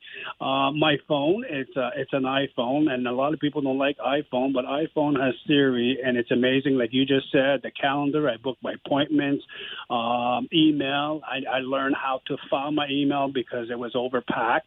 So now I'm not stressed. When I get an email, I just put it in a file. I learned that, and I just can't wait one day to share that with people. And I do cut the grass, and it's not pretty. The lines are not straight, but my son finishes this. So now I just can't wait to get a self-drive lawnmower so I can just sit and drink my beer. Mike, have a good one. Thanks, Andre. Appreciate the call. Please don't get a driving lawnmower, please. I don't think that's good for somebody who's visually impaired. I mean that respectfully, but I don't want you going in the wrong place with your riding lawnmower. I've read the stories about the people who ride those things to the beer store and stuff. You're not supposed to take those things off the property. And if your lines aren't straight when you're walking with the lawnmower, I don't want you riding a lawnmower, Andre. I'd be worried about what might happen. If I say the word is my phone, but the Siri thing is a thing, right? And I don't even use that. Like I see my friends often talking into their phone and asking that chat bot for help. And sometimes my phone will misunderstand me if I'm speaking too quickly, or it just thinks it heard me ask for that help, ask that prompt, and then it lights up and starts giving me responses. And anyway, it's listening all the time. This is the thing that bothers me a little bit about it. I don't want to be eavesdropped on. Thank you very much. I want to have these conversations with you. I want to be listened to in these moments, but not by my phone, not by the smart speaker that's sitting over there in the room with me today. Let's go back to the phones here on the flip side. Lisa, good morning. How do you use AI in your life? Good morning. I use AI for my calories. I'm in a calorie deficit, and I take pictures of plates that I don't know the calories of. Really? Okay, so what do you take, like you have a plate of food, you take a picture of it and upload it somewhere, and it tells you how many calories are in that meal? Yes. on the Chat GPT. Send in a picture. Come on. Yeah. Lisa, how does it know how much food's on the plate? How does it know if you cooked it with oil or butter or whatever? I don't know. It'll ask you, like, can you be more specific? What meat is in the lasagna or what? It'll ask me more questions, and then I write it in, and then it tells me the average amount of calories. Okay. And you don't care that your Chat GPT thing or your phone knows all this? Like, it knows everything you're eating now. They're going to start sending you ads about the foods that you eat the most often, you know. I know. Okay. It's, I honestly, I'm kind of iffy about it. I was at first, but I've been losing the weight, so it's obviously being accurate. I'm staying within my calories every week. So Okay. See, I was going to ask if it was working for you, and I guess if it's working, like, good for it, right? yeah. Okay. I just wanted to let you know that you know Rockin' Ronnie, right? Oh, do I know Rockin' Ronnie? We're like besties. Yes, I do. Well, he's my uncle. Oh my gosh, really? Yeah. Well, the next time I hear from him, I'm going to say I heard from your niece, Lisa. Perfect. Well, thank you very much. Thanks, Lisa. Great to hear from you today. Have a good day. You too. Bye-bye. All right, bye-bye. I feel sometimes like on this show, we play the Kevin Bacon game, right? 6 degrees of separation. Rockin' Ronnie was one of the OGs, the original guys on this show years ago. And I know him very well, of course, from the Kitchener Memorial Auditorium. Rockin' Ronnie and the old car show out in New Hamburg. He stepped back from that, but he's still Mr. Rockin' Ronnie and always will be. We've got Ron with us on the flip side this morning as well. Ron, good morning. Good morning. So you were asking how I use AI? How do you use AI? AI? I use it in many different ways. So I use it to find out research if I'm not sure on something. Say I don't know what title of song. I just hum a few bars. All of a sudden AI pops it up for me. And usually it's the same song. If I'm looking for something even rare, like a rare item. Right now I'm trying to hunt down the Def Leppard Vault. They're Japanese CD because it has one hidden song on there which has not been released on any other albums from Def Leppard. It found it for me. Well, isn't that just like, aren't you just Google searching? No, basically what I'm doing is I'm asking it to do certain queries. And what it does is it'll search the website that I'm looking at, and it'll actually translate it if it needs to, or search other websites that have the same type of parameters that would be selling that item, that may be in different languages that I can't read, or I might not know about, and it pops it up for me. So that's super interesting. Okay. Ron, I appreciate that. Good to hear from you today. And look, finding a rare item like that, pretty cool. When you say using it for research, my antennae goes up a little bit because, again, this is me. And make no mistake, I Google lots of stuff, right? I call it Dr. Google, the Google. But you got to make sure it's verified, right? That's the other thing. When people are writing their papers for school using this stuff, like, how do we know the information that's coming out of the machine is the right information? I would like to see your references, please. We'll keep taking calls on this morning because I might be the only person left in Waterloo Region that's not using AI to do a part of their job or to make a part of their life easier. I don't know, but I'm trying to learn from you today. How do you use AI in your daily life, either personal or for work? Because I'm scared of this stuff. I ain't using it at all, but maybe you can help me out here. On the flip side this morning, this is the Mike Farwell Show, 570 News Radio.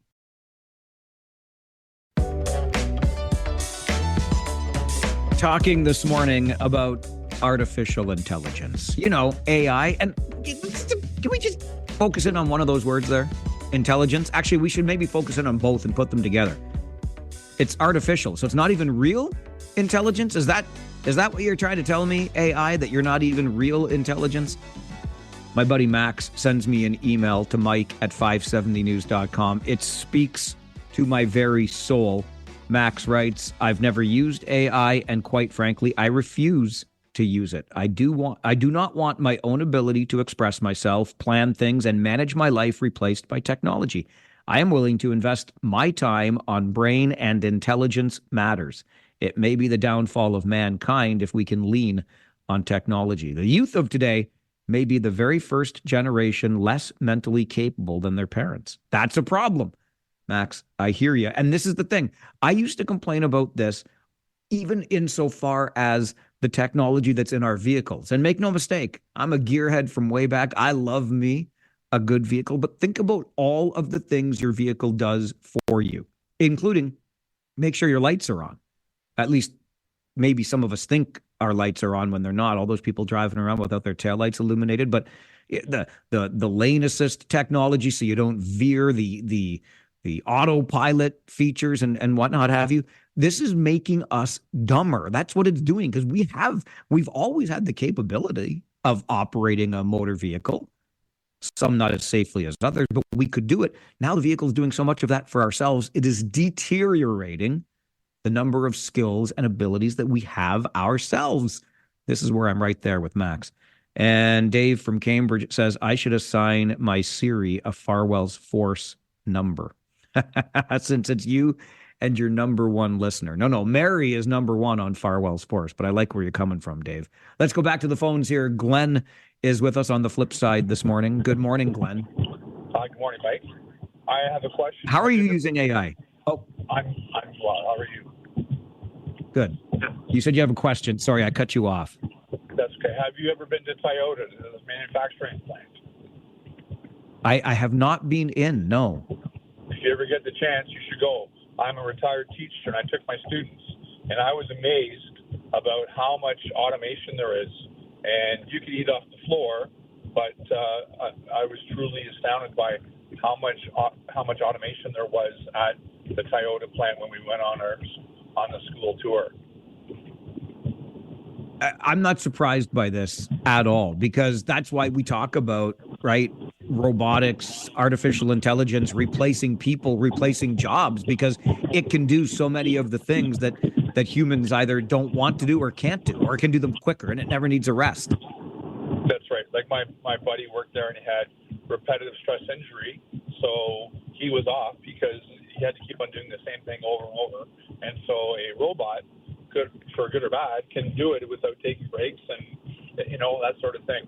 But that's not my point. My point is we're using Chat GPT for redoing our front porch and our front door and our pillars. And it's amazing how you can just ask it to put in different colors and different styles, and it just shows you can get a really good visualization.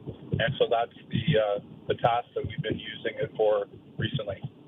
That's amazing. See, and you talk about these visualizations that you get, and I hear Chat GPT, and I think it's all just text-based. See, I had no idea. Yeah, no, it does a really nice job of, like I'm a visual learner, so I can see what it's going to look like if we choose a certain pillar or a certain door, and you can actually, you can see it in it, and it works very well.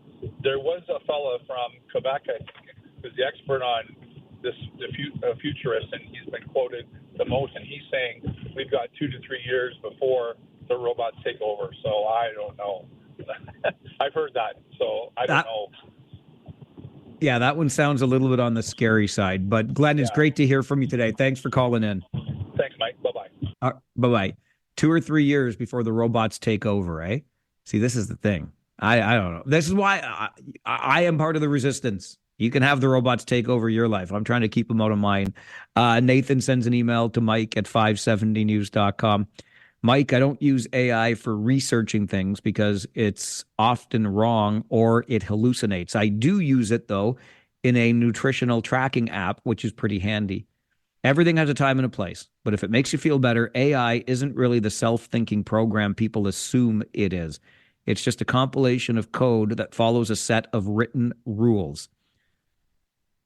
By the way, I still love that Not Everyone is a Jackwagon song. Yeah, well, listen, I didn't create it. Somebody sent it to me. I don't know how to do that on the machine. I don't know how to make the robot do that. And see, Nathan's getting at the heart of this. It's not really the self-thinking program some people assume it is. I'm not so sure about that.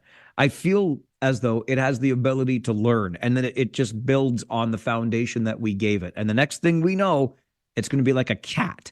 right? Because we all know that the cats are plotting our ultimate demise. While we sleep, your cats are trying to kill us. I say your cats because I don't have cats around here. I'll never have a cat around here. Speaking of automation, it's garbage collection day in the Farwell neighborhood. Those bins outside ain't going to lift themselves. Oh, wait, they are, because the mechanical arm of that truck's coming by later today. Open phone lines on your Talkback Hour is coming up. Let's hear from you on the issues of the day. This is the Mike Farwell Show, 570 News Radio. Take out the papers and the trash, or you don't get no spending cash. If you don't scrub that kitchen floor, you ain't gonna rock and roll no more. Yakety yak. Don't talk back. Just finish cleaning up your room. Let's see that dust fly with that broom. Get all that garbage outside, or you don't go out Friday night. Yakety yak. Don't talk back. Every day from noon until 1, we open our phone lines to give you the chance to talk back. That's what it's all about. We want to hear your thoughts on the issues of the day, or we want to hear from you what you think should be the issue of the day. Always here for a good conversation. And I just want to go back to the last half hour. We were talking on the flip side about our use of AI, something I have avoided deliberately. I'm sure there are things that I do or have done where I inadvertently employed artificial intelligence. I don't know. It's everywhere, which is one of the reasons I don't like it all that much. But this one hits right to the heart of it for me, if I'm being honest. Diane sends the email to Mike at 570news.com. Hi, Mike. We use AI to write email, code, and help with other daily skills in the workplace. You see, you can write your own emails. I know, right? I guess AI is supposed to make it faster, easier, but you can write your own.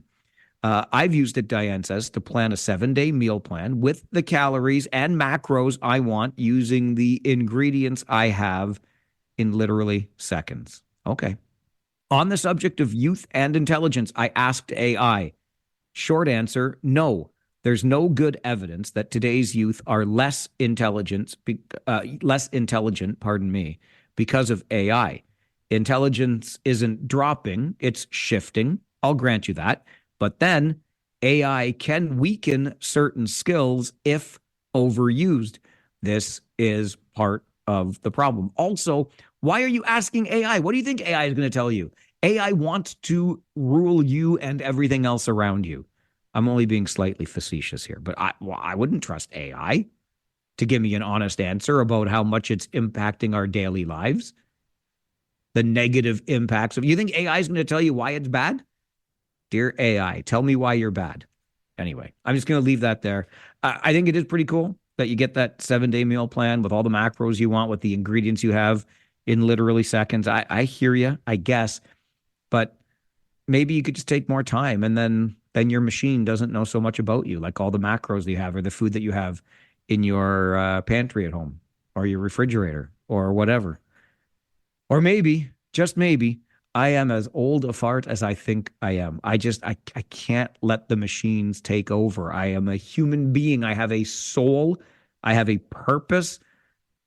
And I want to continue living out that purpose without the use of a machine in any way. If I can help it, maybe I can. Talkback Hour is underway. 519-570-2545, star 570, and 1-800-570-5715. How about those gas prices, huh? Hey, how about us getting Ira Needles Boulevard resurfaced? Do you remember the whole Ira Needles schmoz? This whole ding-dang road from the get-go has been nothing but a schmoz. Remember when it was only one lane in either direction? And we were warned going in that you're going to have to expand it sooner than later. So, why don't we just start with 4 lanes wide from the beginning? But no, we start with 2 lanes. And then what do we have to do? Well ahead of schedule, expand it. And it's been a pothole nightmare since virtually day one. I don't know what was with the design from the get-go. But this is the gift that keeps on giving construction and paving crews, because we should have built the ding dang thing 4 lanes wide to start, but we started at 2 and then spent way more than we needed to spend, way sooner than we wanted to spend it, widening it just within 10 years. I think it was supposed to be a 10-year horizon. We did it within 7. Anyway, and now repave, resurface, re-this, re-that. Ira Needles Boulevard. Oh, it's the bane of my existence. Okay, to the phones we go. We're going to start today. Talk Back with Grant. Grant, let's get it going. Good afternoon. You're on Talk Back. Yeah, good afternoon. People should voice their opinion on this regional council pay hike. The meeting is May the 20th at 7 p.m. If they don't got an email address, they can probably get somebody from the city of Waterloo to help them out to fill out a form, because I got my form in. And what meeting is on May the 20th? It's to talk about the pay hike for their for the committee chairs. Yeah, okay. So, yeah, because it was passed at the committee level. So you're telling me it's going to come back to the full council on May the 20th. That's perfect. That's the perfect time for council to say, you know what, we made a mistake at the committee. Yeah, and I think everyone of the city should band together and slam this down.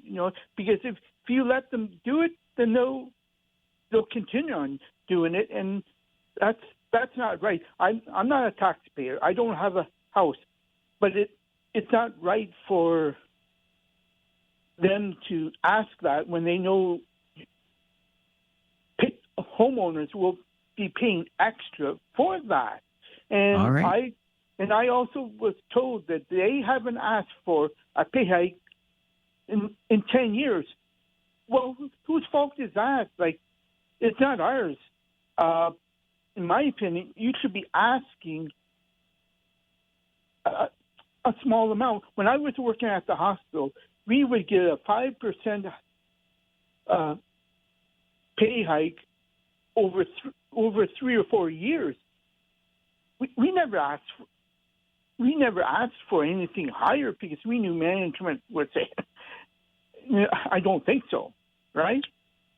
Grant, I understand where you're coming from. I appreciate the call. Listen, and even if you're not a homeowner, make no mistake, so you may not pay property taxes directly, but you are indirectly still paying from whatever taxes are increased on the place where you are living. Those get passed on through the rent that you pay. If you use transit, it's tax dollars that are supporting that, and it just goes on from there. So you do pay a share if it's not directly through property taxes. There are other ways that you will feel those financial impacts. But I did not know the meeting was on May the 20th when this will come back to the full council, this 89% increase for the chairs of regional committees.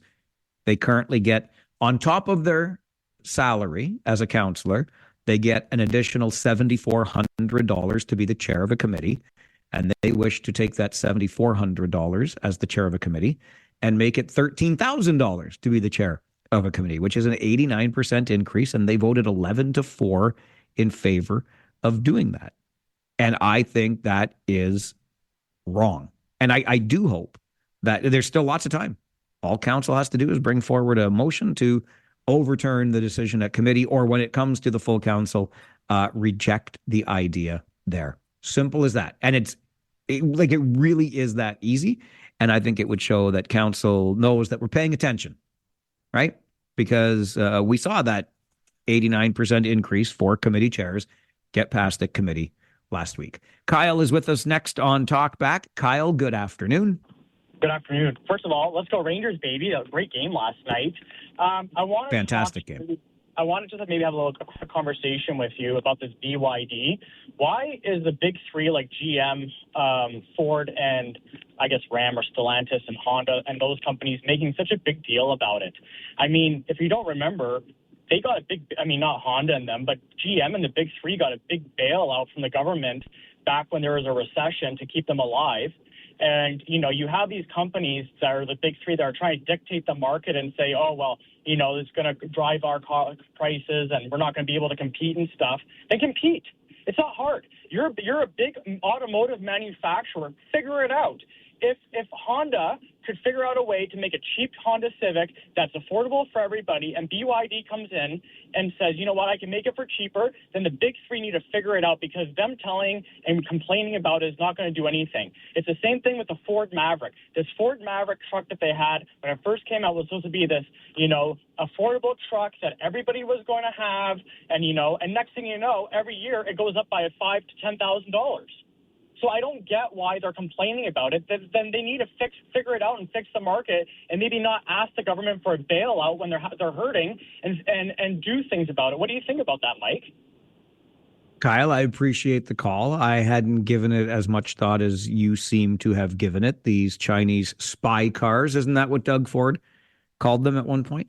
Look, we know that these vehicles can be made so much more inexpensively in China because labor rates there are ridiculously low compared to labor rates here. If there were manufacturing capability put in place here in Ontario or somewhere in Canada with these with the opening up of the market to Chinese electric vehicles, I don't see how they would make them so inexpensively, because they would be paying labor rates that we pay here in Canada.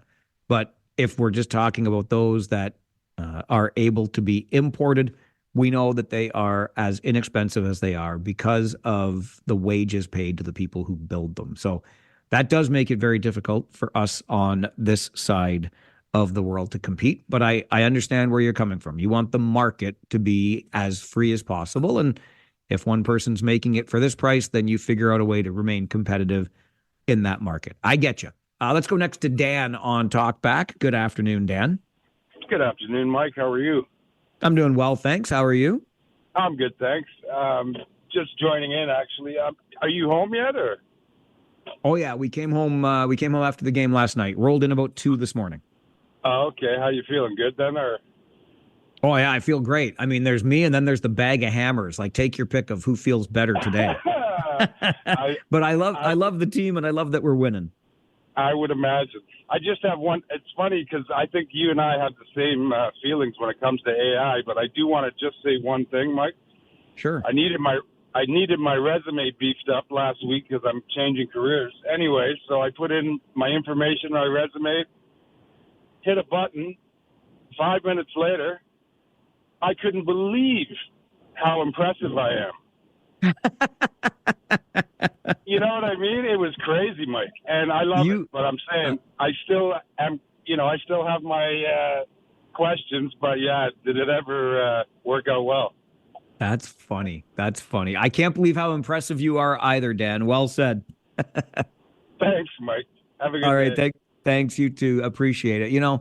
Every once in a while, if I'm going to be the MC at an event or participate in some other way, I do get asked for a bio. Maybe I should ask the chat things to make me one, and maybe I'll be impressed with how impressive I am. I don't know. I don't like writing those things. I just tell them Farwell's going to show up. That's all that matters. Okay, let's take a break. We'll come back with more of your calls. It's the Talkback Hour, where you weigh in on the issues of the day, or you tell us what should be the issue of the day. We are here for the conversation, noon to 1 every day here on the Mike Farwell Show. It's Talkback on 570 News Radio.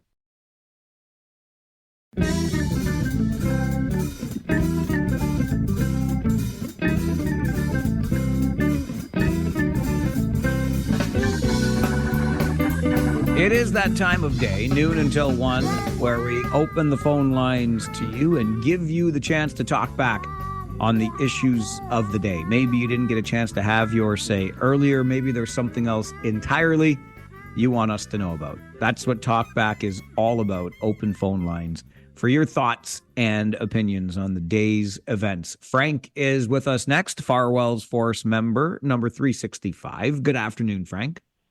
Yes, good afternoon, Mike. On to this AI.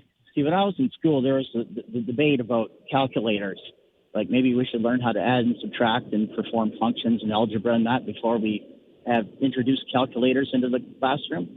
Well, this has come up to AI. I'm a real Johnny or a Frank come lately when it comes to that sort of technology. But I'll give you a specific example of where it helped me. I was researching particular side effects, mental health side effects, for example, on a medication. And through Google Gemini, which is my AI of choice, into deep research mode. And so what it came up with, of course, was all the research, but it also gave links to each and every source. Now, mind you, it's up to me, once I receive these sources, to go follow up and to connect with each source as I can, to look up, okay, you know, the legitimacy of each research source. So, I mean, yeah, as long as I'm in control of the machine and the machine's not in control of me, at this point, I have no problems using it. I'm probably nowhere near like the younger set today of using it to its full potential. What I'm doing it at a comfortable pace too, and what works for me. So I just thought I'd add my 2 cents in there with that, Mike. And yeah, and by the way, excellent game last night. Looking forward to finishing this off tomorrow night. This was good. The Rangers are absolutely in the driver's seat. Too bad for the KW Titans, by the way, but that was also close. It took it to the 5th game. Anyways, that's my thoughts for today, and have a nice day. Thank you. Thanks, Frank. Good to hear from you today. Yeah, on the AI front, like I think really what it comes down to is control, right? And Frank says, as long as I'm in control of the machine. And I suppose when he's talking about checking out side effects for medication, I read recently about the number of people, and I'm forgetting the percentage, but it's a rather alarming percentage of people who will accept at face value whatever the Google tells them about their various health ailments. And that, to me, is somewhat concerning, right? It's not a doctor. It's just a resource for information, which, to Frank's point, we should then independently verify. I don't know. And I'm, again, I get it. I'm a big fat chicken, but I'm not convinced that the machine isn't learning. I've read lots of stuff about this, how it starts with this basic program and then it builds upon that itself. That's what it's all about, right? Staying within those parameters, sure, but it continues to add layer upon layer to how it began, so to speak. So I don't know. I'm probably being way too apocalyptic. I've already lived beyond most of the times that the movies I saw as a kid envisioned, right? Back to the Future went 1955 to 1985. Did it only go to 2015 or did it go to 2025? I think it went to 2015.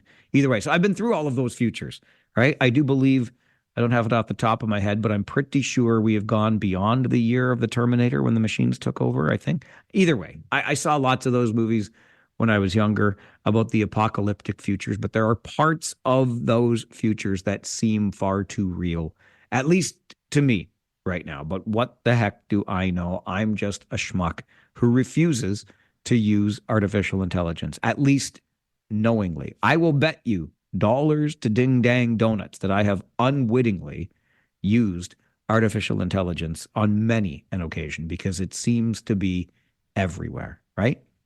But I think I've already given away far too much of my personal information to various websites, signing up for this thing or signing up for that thing, this newsletter, that product, whatever it is. I'm done. Thank you very much. You know enough about me, you machines.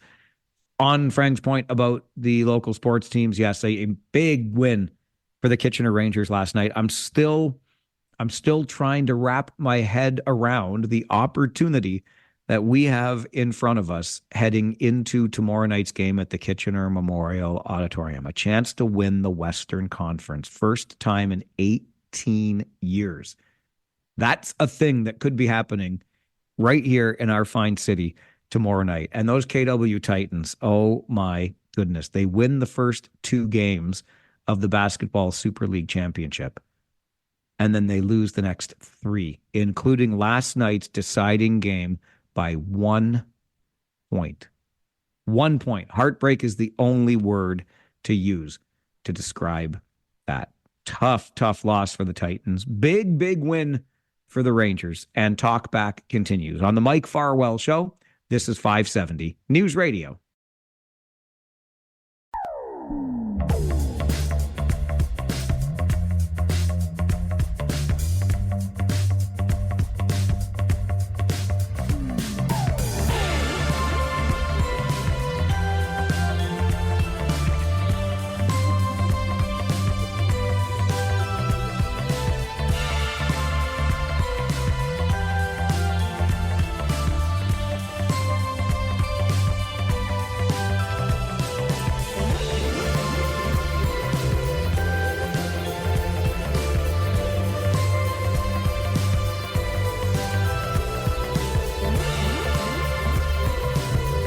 Couple of quick notes on that news update we just got from the 570 News Center.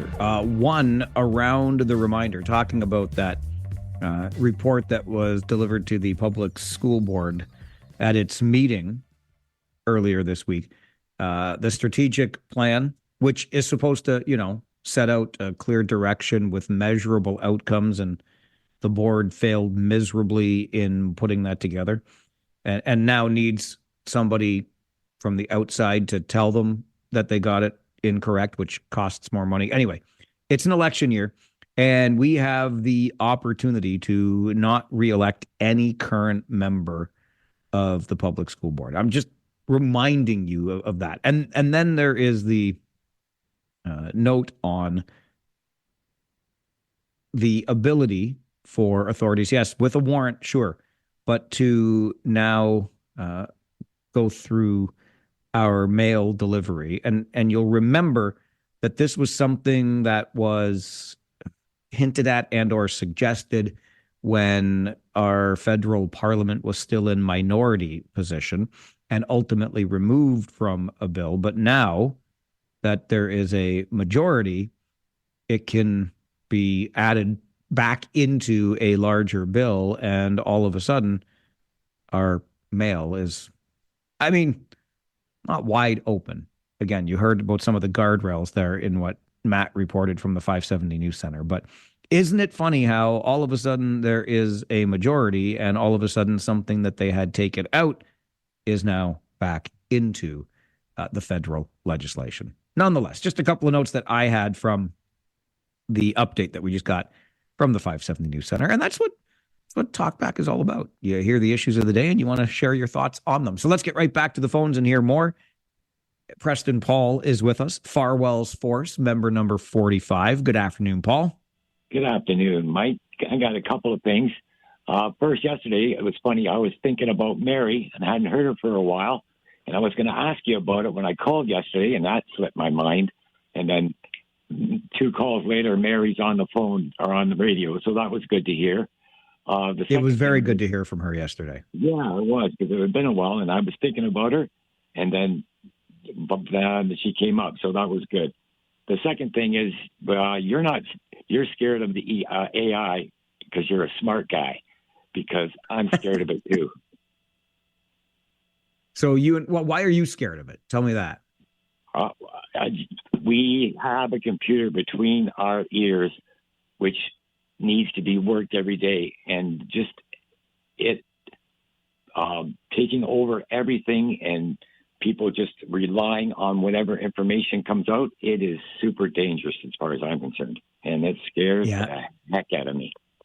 I just don't know why we want to willingly offload so much responsibility, right? Like, we still have the capability of thinking for ourselves, Yeah, and over time, we've lost kids not learning math and stuff like that over time, and you can just see the results of what's happening now with just not with the calculator that we had when we were in class, and that was halfway before I was through school before a calculator even came around, right? So They need to use their brains and think for themselves and collaborate with other people to learn and to get better.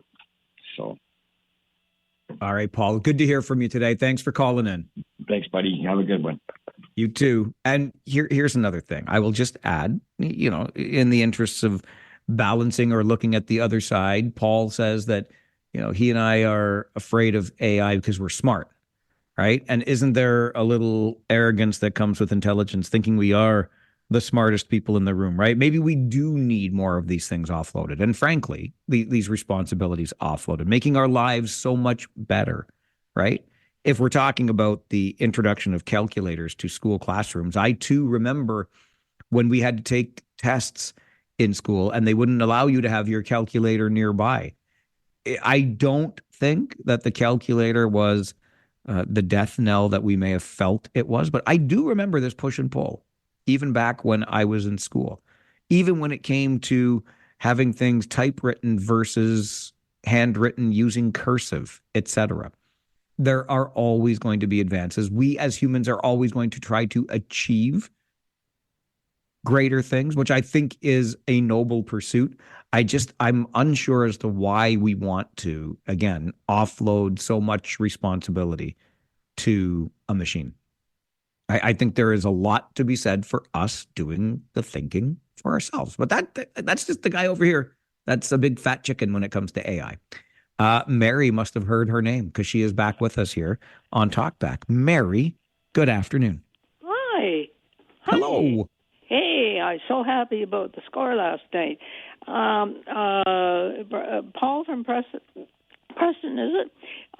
He was right on the money is what I was going to say. Now, I Google for info, and that's all AI. And I can't change that. And I don't like it. I know it always comes up with that section, right? And go deeper in AI mode and all that nonsense. Well, I asked a question. It had to think. It answered the question, but the answer was wrong. Uh-oh. How do you know? Because you're smart, right? Well, because I went to looking into something else. And so these people that want to just, AI and do it, they're not right.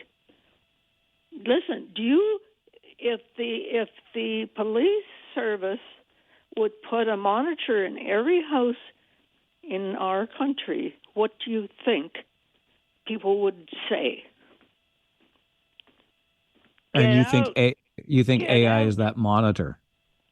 Well, I'm just saying people are just embracing it way too much and then let it encroach upon their lives.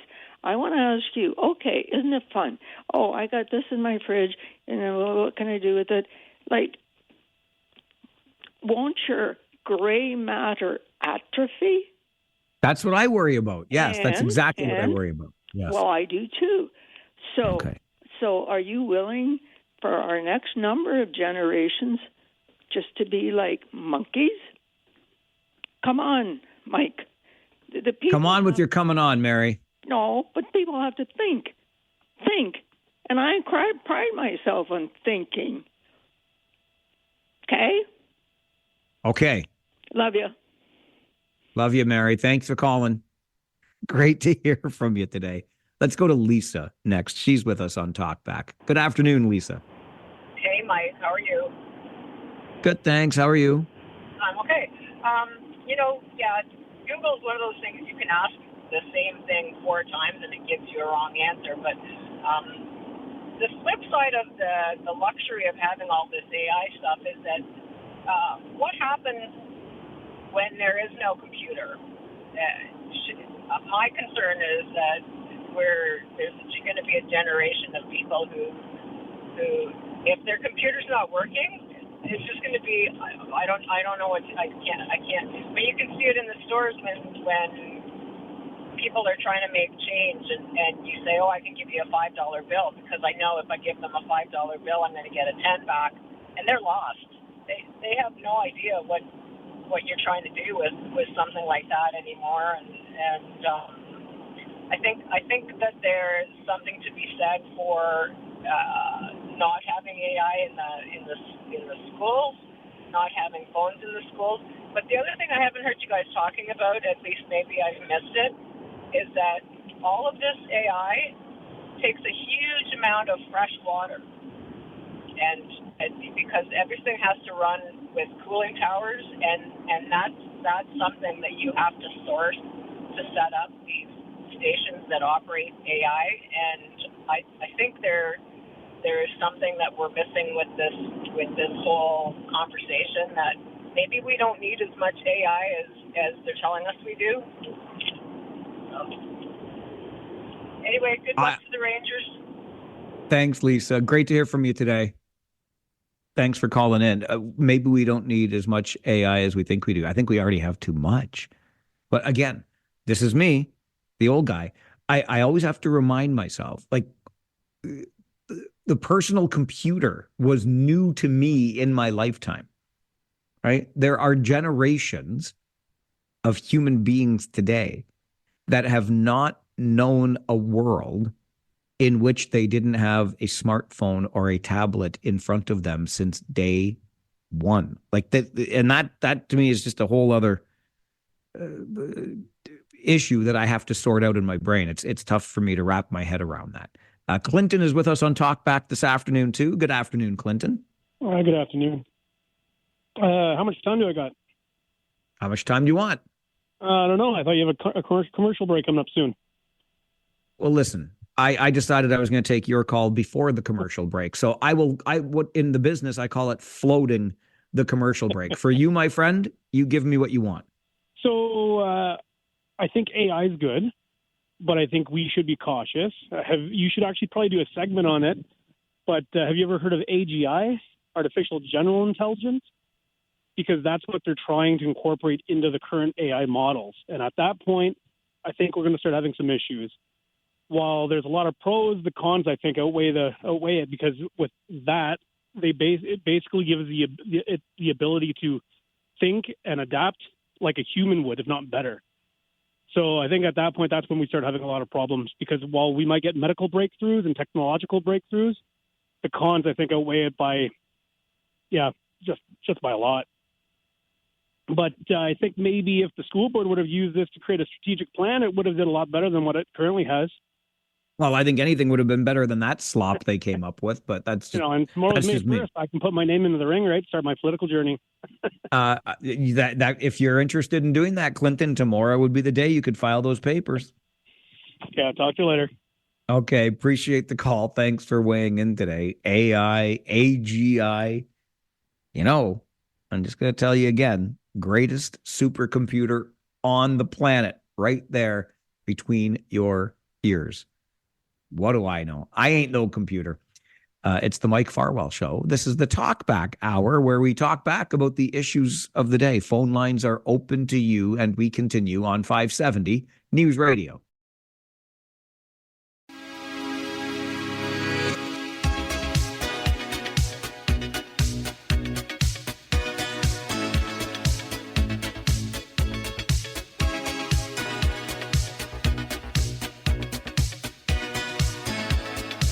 It is that time of day here on the show. The time of day we open up the phone lines, noon to 1 every day for the Talkback Hour, giving you the chance to weigh in on the issues of the day. And Maria is with us to weigh in on those issues today. Farwell's Force member number 332.